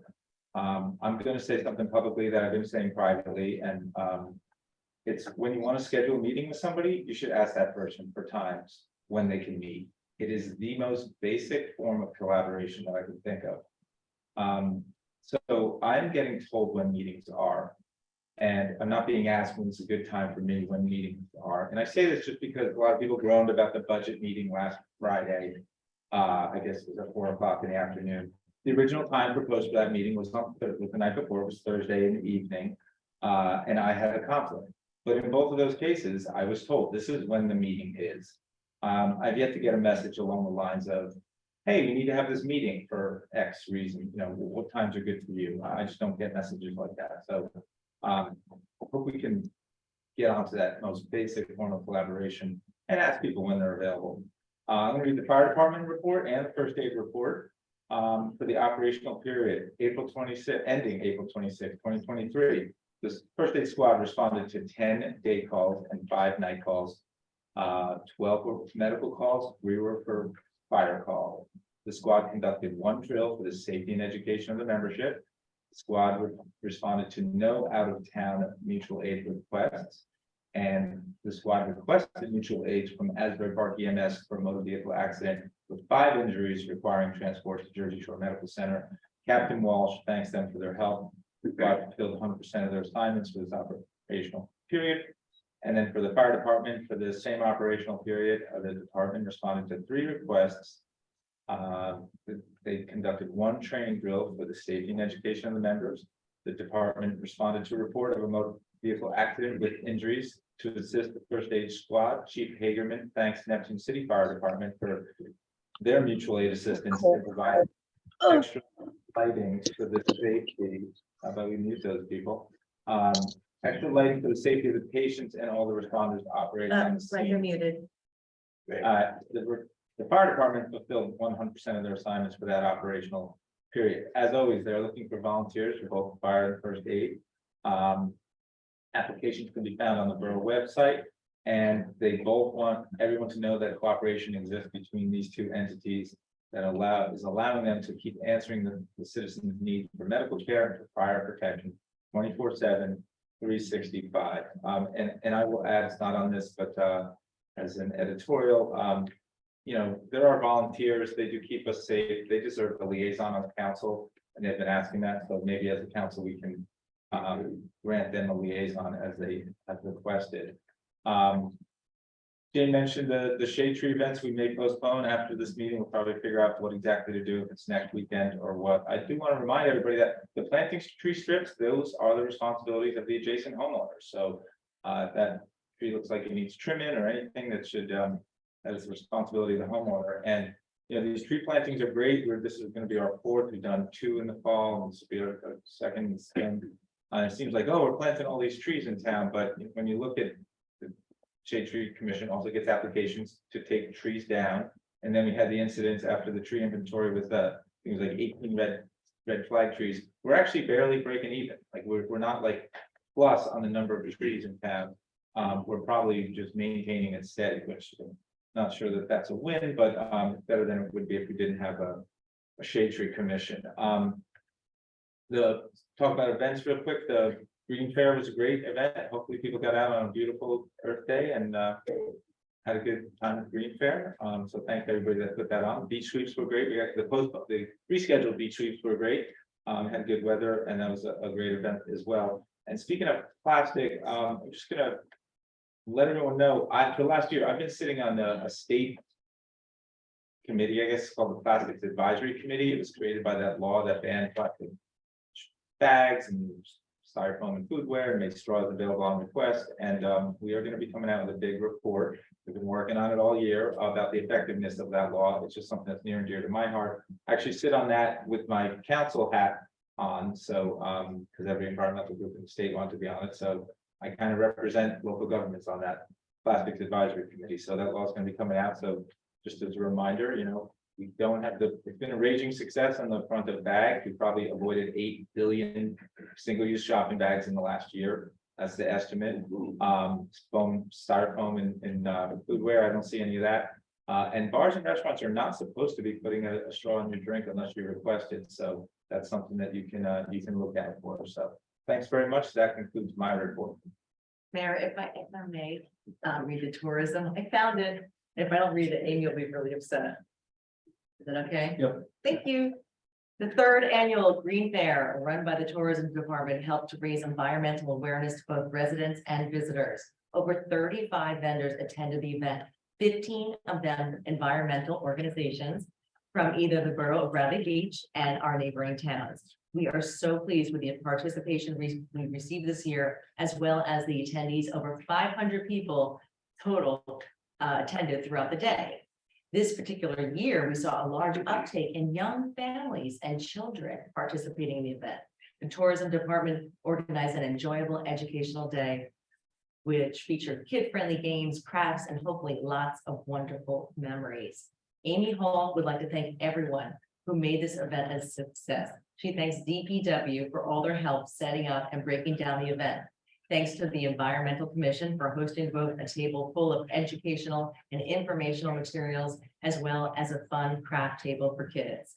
Special thanks to the Shade Tree Commission for securing a local scientist who's actually on the Shade Tree Commission as well, Caroline Davidson, who not only had a great talk about lanternflies, yes, her mom is here, she's very proud. Oh, and her dad, yes, thank you. She had a great talk about lanternflies, but also took questions from event attendees for about 30 minutes afterwards. Thank you to the Bradley Beach Library for supplying an Earth Day themed story wall, and also to the Bradley Beach Elementary School art teacher, Jen DiZepolo, for lending us beautiful student art to display at the event. And also some additional news for beach information for both residents and visitors in 2023. There's now a link to a public safety dashboard with real-time beach conditions. The new dashboard was recently launched by the county and will provide residents and visitors with up-to-the-minute details about aquatic risks, wave height, water temperature, and more. And you can find the link directly from the beach department on our website at bradleybeachnj.gov/beach-department. It's called Safe Beach Day. I took a look at it today. The waves were 2 feet high. The wind was 7 miles per hour. I guess not a very good surfing day. It was 54 degrees out and the UV index was 5. So you weren't going to get tan today. And the water temperature was 51. So I don't recommend swimming. And that completes my report. Thank you. Thank you, Councilwoman. So I have a couple comments. First, I just want to highlight where we are with some of these infrastructure projects. For those who live close to Ocean Avenue, you've probably heard a little noise the last few days.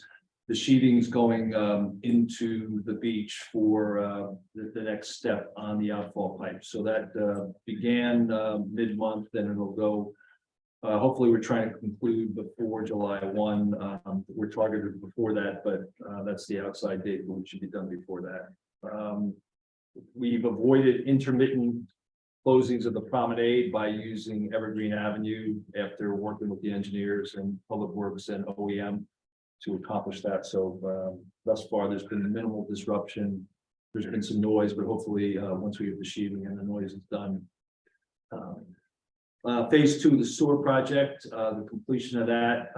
Anybody who lives on 3rd Avenue will see a lot of curbing going on and driveway aprons this week. We were moving down 3rd Avenue pretty rigorously. 4th Avenue doesn't have near as much curbing or concrete work.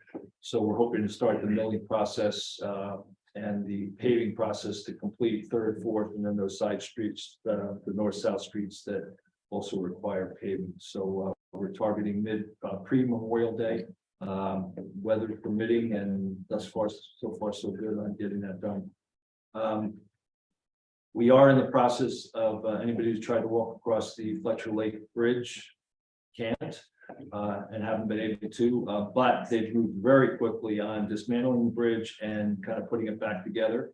There was some design things that the commission finalized to kind of actually be like the pier going out in Ocean Grove, some wiring on the railings, which should look pretty cool. So that should be done pretty soon. Lake Terrace Park, we are in the process of a plan there. We've been working on that. We got grant money. We just have not, the rework of the plan because of the costs is not complete, but we're very close to having that done, and hopefully by the next meeting, we'll have that completed. But it's looking pretty good. Bradley Beach Arts Council, for those who don't know, is excited about their spring program, Cats, More Cats. This Friday, 7 p.m., Saturday, 7 p.m., and Sunday at 3 p.m. Please try to attend. It's at the school in the auditorium. It's free, and it should be a good time, so please try to attend.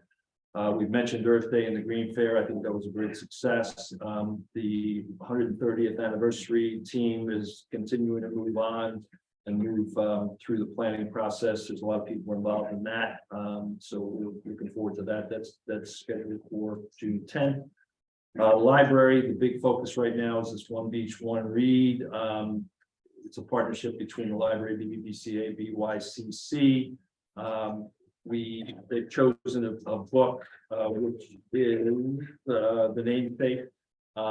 And there's going to be readings for that. There's going to be some discussions, and that's on the website, and it'll be continually advertised. Middle school, their One Beach, One Read is New Kid in Class Act. That's in the end of May, on May 19th.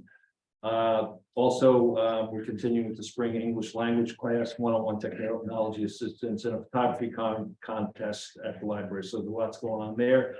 Recreation, big thing this week is getting all the Baki signups going.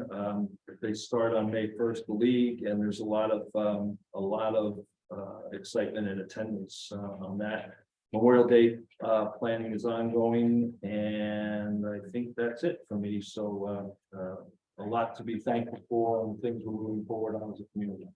And with that, we'll move to the next agenda item, which is public comments. Any public comments? Yes. Hi. Barb Kennedy, 216 Brindley.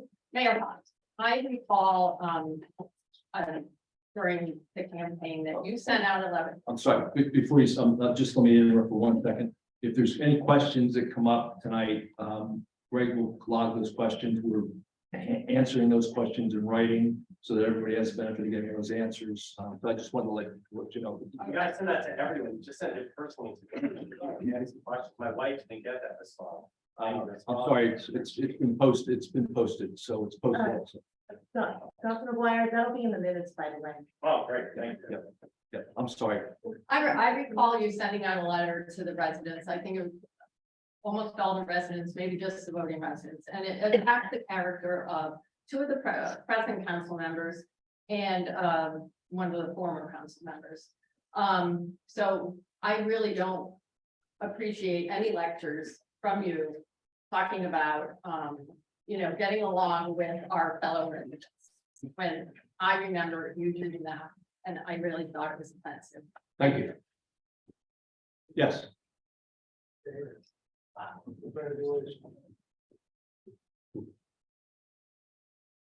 Michael Moss, 429 Monmouth Avenue.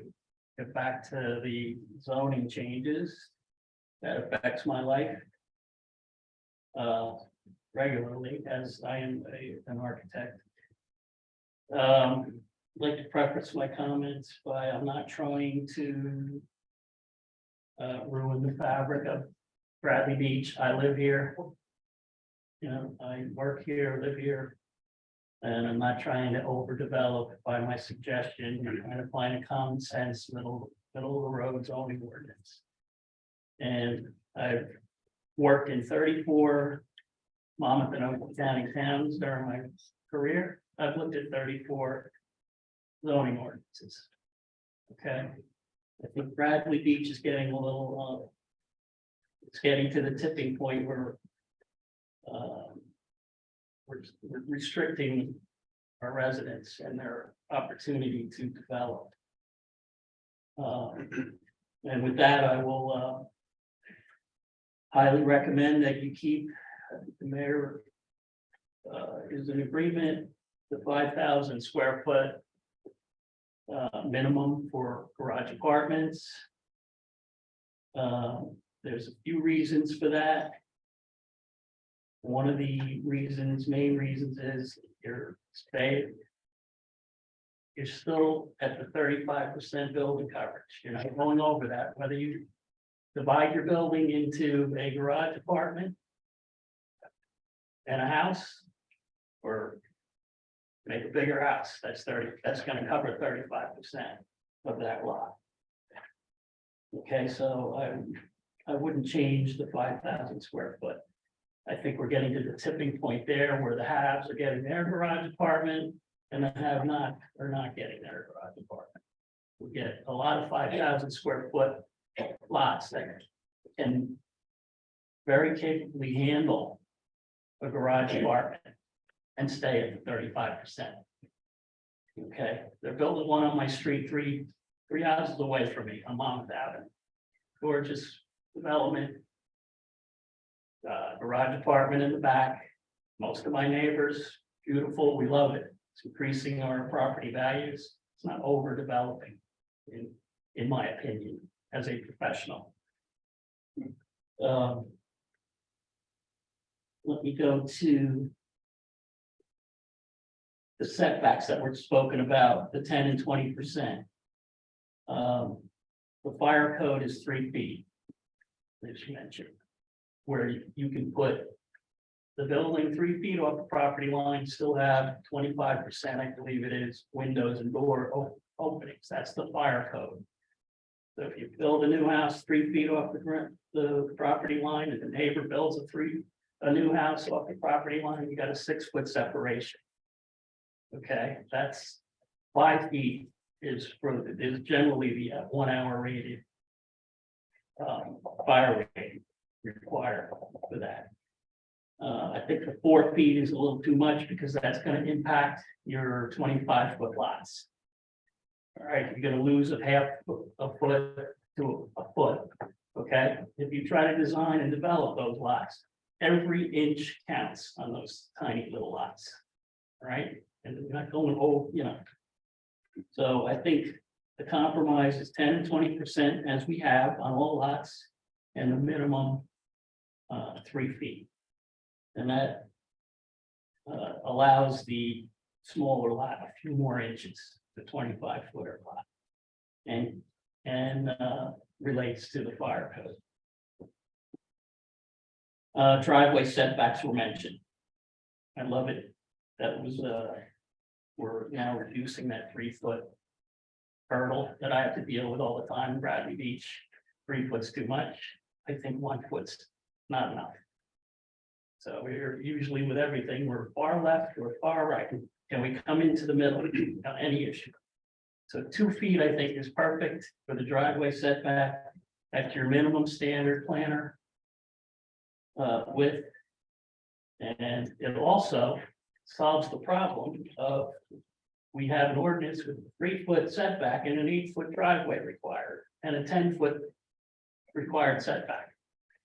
So if I do a 3-foot setback and an 8-foot driveway, that adds up to 11 when the side yard setback is 10. So I think it would be nice to get that coordinated, so we don't have first floor at 11, cantilever over a foot, and then go up on the second floor at 10. No, thank you. Can I write you an email sometime? Absolutely, And, absolutely. I appreciate that. Thank Thank you. Yes. Thomas J. Cohen, 612 Third Avenue. I like to counter some of the things Mr. Moss said. He said he's not trying to overdevelop, but at the last council meeting, he's promoting a transit village designation. Anyone who promotes a transit village designation in Bradley Beach is looking to overdevelop. You can see what's happening in Asbury Park, Long Branch, and Belmont, all transit villages. I do not want transit village. I want to speak for you, but I hope everyone in the room would understand what that means.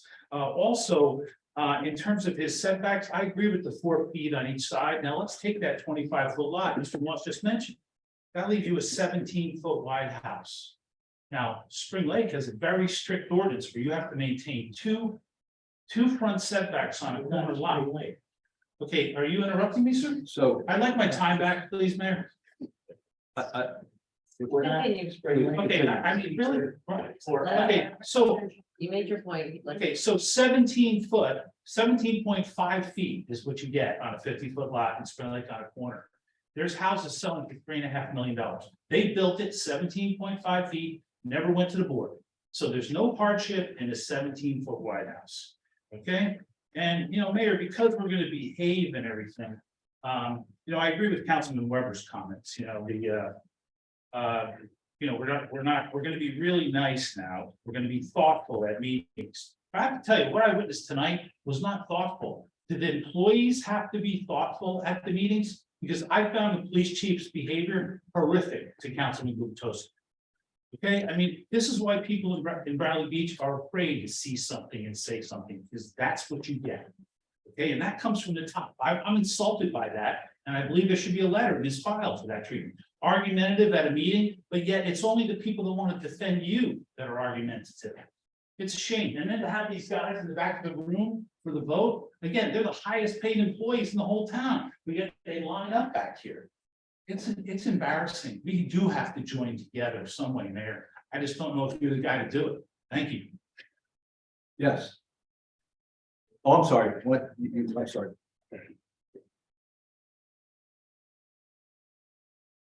Brigitte McGuire, 610 Brindley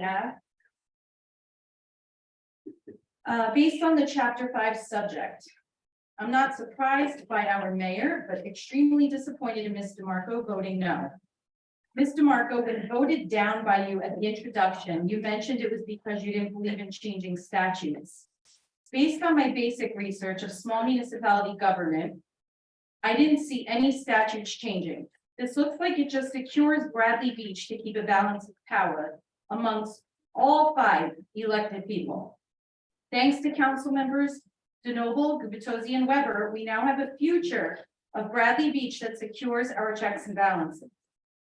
Mr. Fahrenbach, with all due respect, as your neighbor and a fellow taxpayer, I think if you are sharing a personal opinion about this budget as a taxpayer, it needs to be separated out from your position as an interim business administrator. It feels like it is a conflict of interest.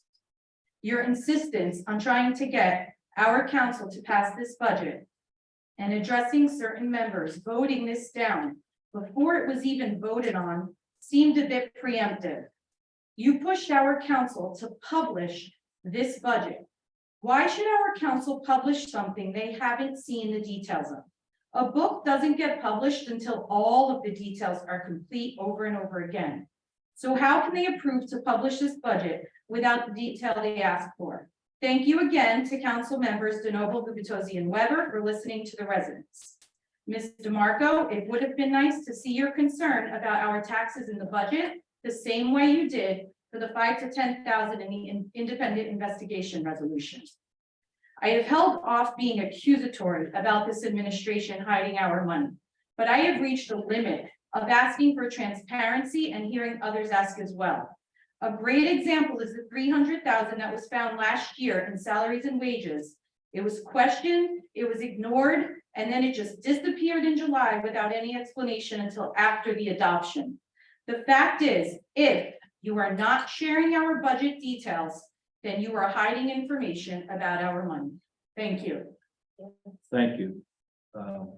Greg, please, when you, I don't know if there was a question there, but just please communicate that the budget detail was sent out on April 17th in the morning. Next, yes, thank you. I believe it is about 45 pages.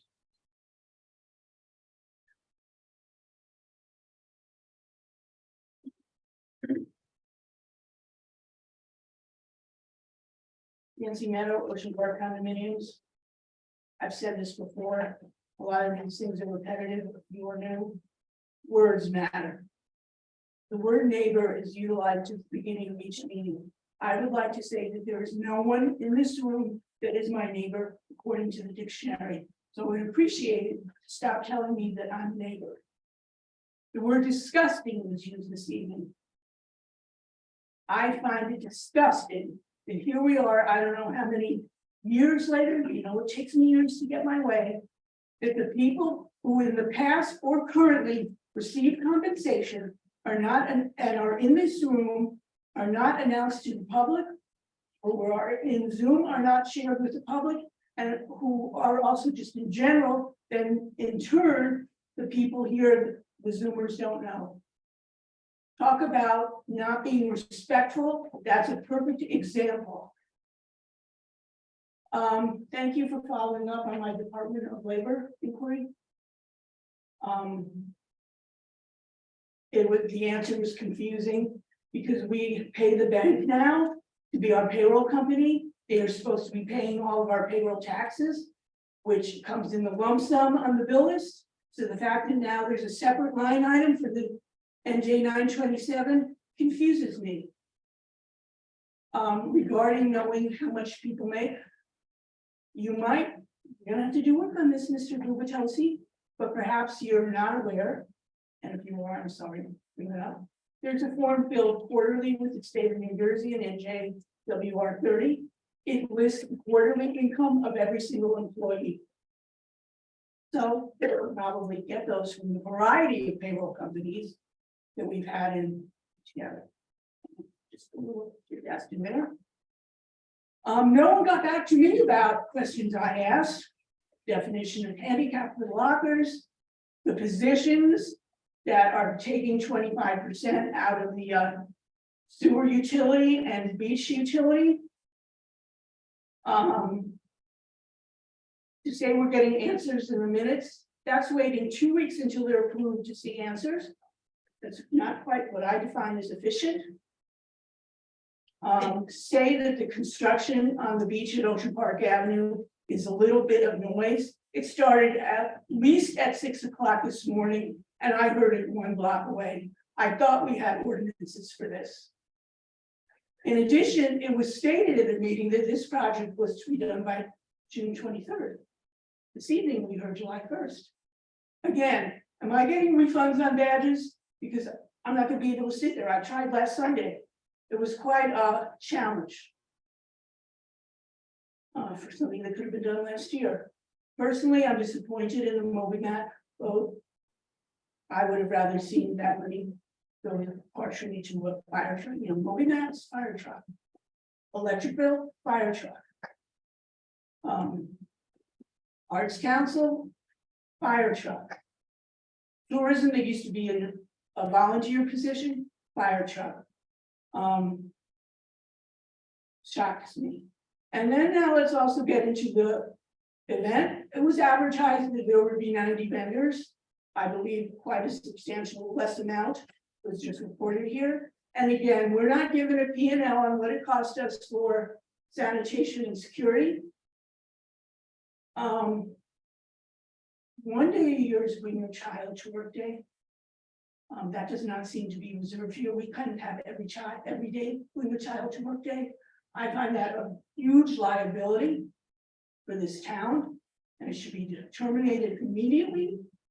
We are not babysitter. We're not daycare. I don't know who put the pods out there, but again, respecting the public, so they're side to side, they take up 3 spaces. Had they been end to end, they would have taken up 2. So when people claim they can't park, I wonder why. I'd also like to remind that it's been almost, we'll try 3 months since I asked for kind of amenities and things about our shelter situations here.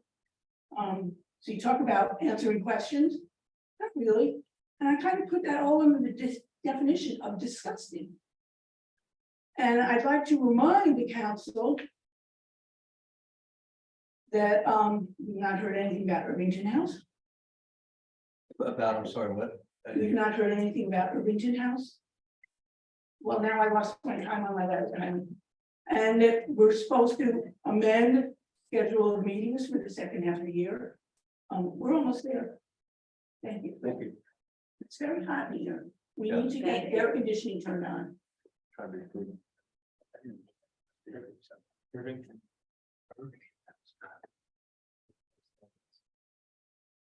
Irvington House.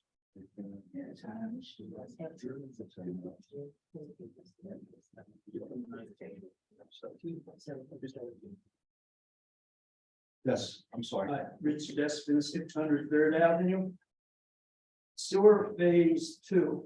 I live on Third Avenue. Yes, you do. From Ocean Avenue to Main Street, you cannot park on this avenue. This is Wednesday, is 3/5 of the way into the week.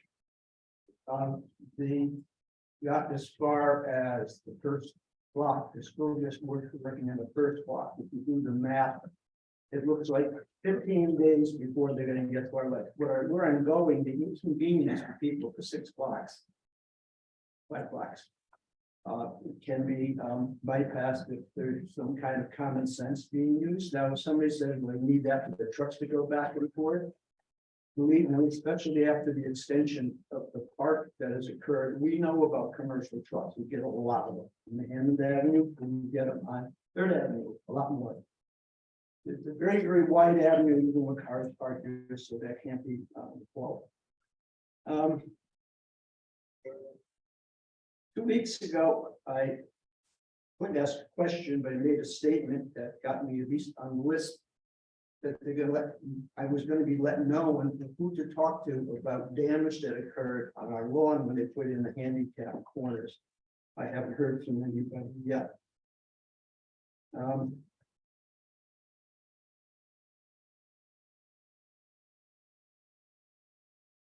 There's been some discussion about what we can do at this point, ask questions or just make statements. And I've seen both enforcement of just making the statements, and I've seen the allowance of questions being allowed to be asked. I think you should get that to be standardized. It should be one way or the other.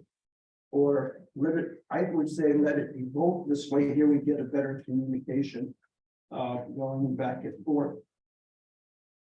I'd like to know about the movie theater. If somebody can let me know what that's about, what's going on with that. And I think that's it. Thank you. Next one. Yes.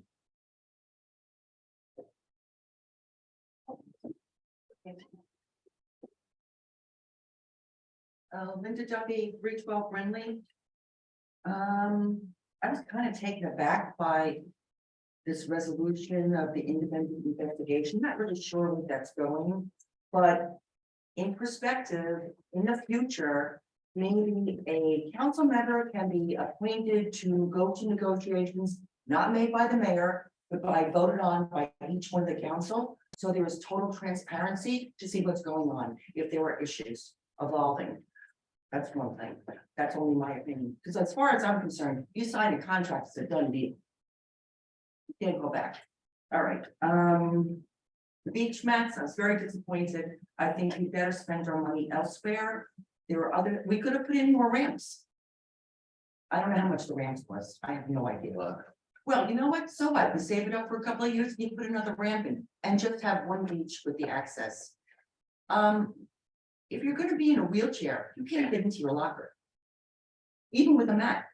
So I don't understand why we're having the mats when somebody that's helping them is probably ambulatory and they can get there. So that's just my opinion, and thank you very much. It's a great meeting tonight.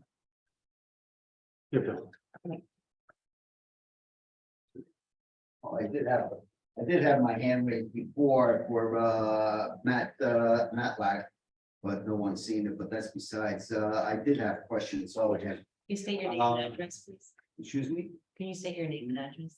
William Shook, 110 Fifth Avenue, Bradley Beach. We'll capture those questions if you have them. Yeah. Well, One is, why are we going from 600 to 800 square feet for the apartment? That was one question I was gonna have for him. Plus, where the utilities going? Are they going up into the apartment or are they staying in the garage?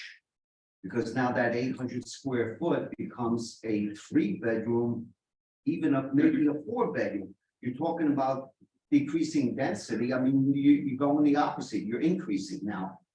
Because you're allowing 800 square feet where a guy could turn around, and make 4 bedrooms in there and then rent them out. Okay? You're talking about bed and breakfast. No, then don't shake your head. I just Don't did shake shake your my head. head because Don't they're shake your head. limited, the number of bedrooms are limited. You're talking about eliminating the garage apartment on 5,000 square feet.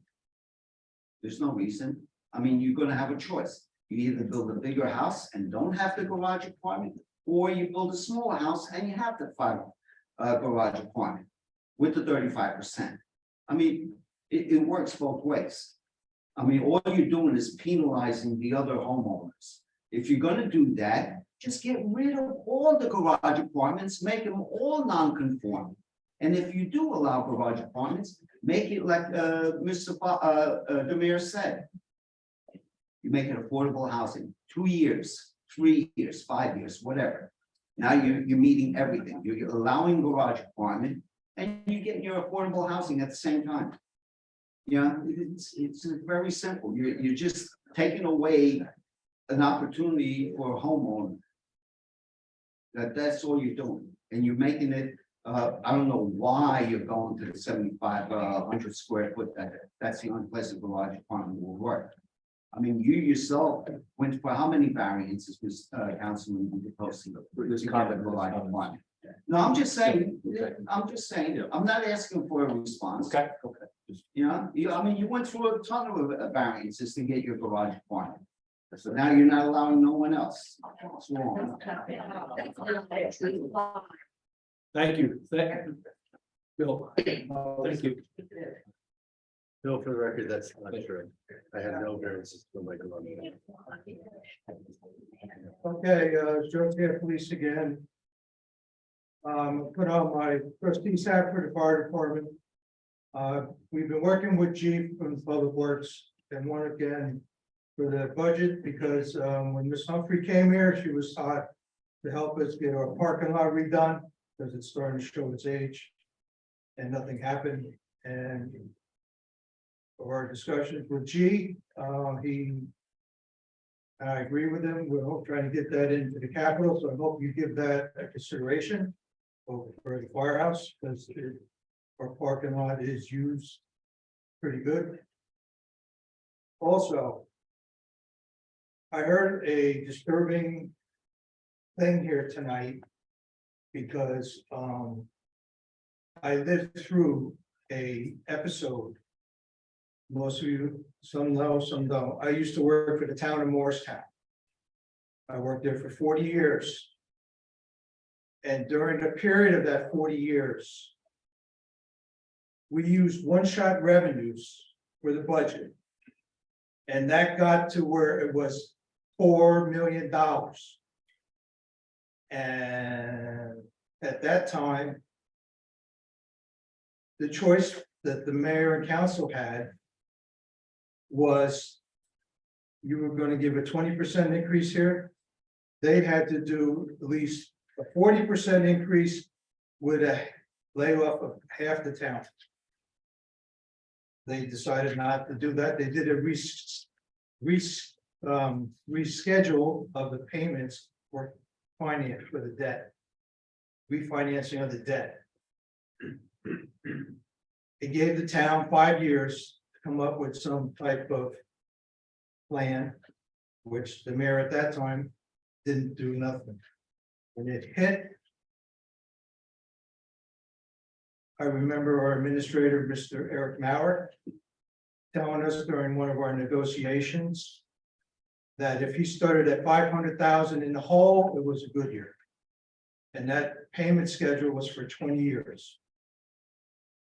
So I agree with the comment about using one shot for paying for one thing. But for a person that lived through that, knowing how the restraints that was put on the town, I don't think you want that. That was my experience. And I think I wanted to share that when I heard about one-shot revenues. In fact, they also took money that was earmarked from two special accounts that were left for the new town hall, which they had to budget to put back or what they were being sued. So that's a little experience that I went through. And yeah, it was a 20-year repayment schedule. And you had no choice to pay it because the debt and all the payments were scheduled out. So that's just a little. For your information about one-shot revenues, where you know you can't, that should be used for capital improvement or one-time expenses. You can't rely on one-shot to do your everyday business. Thank you. Thank you. Yes. And Gubitosi, 16 Fourth Avenue. I just want to clarify for the council that we did not ever get a boatload of variances for our back apartment, as Mr. Shuck so incorrectly stated. I have sat here for years. I've heard many lies. I usually keep my mouth shut, but when it pertains to me personally, my family, my house, I'm gonna fight it.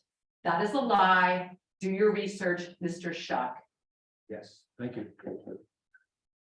Okay, I don't see any other questions. We're going to close the session and go into executive session. With two topics.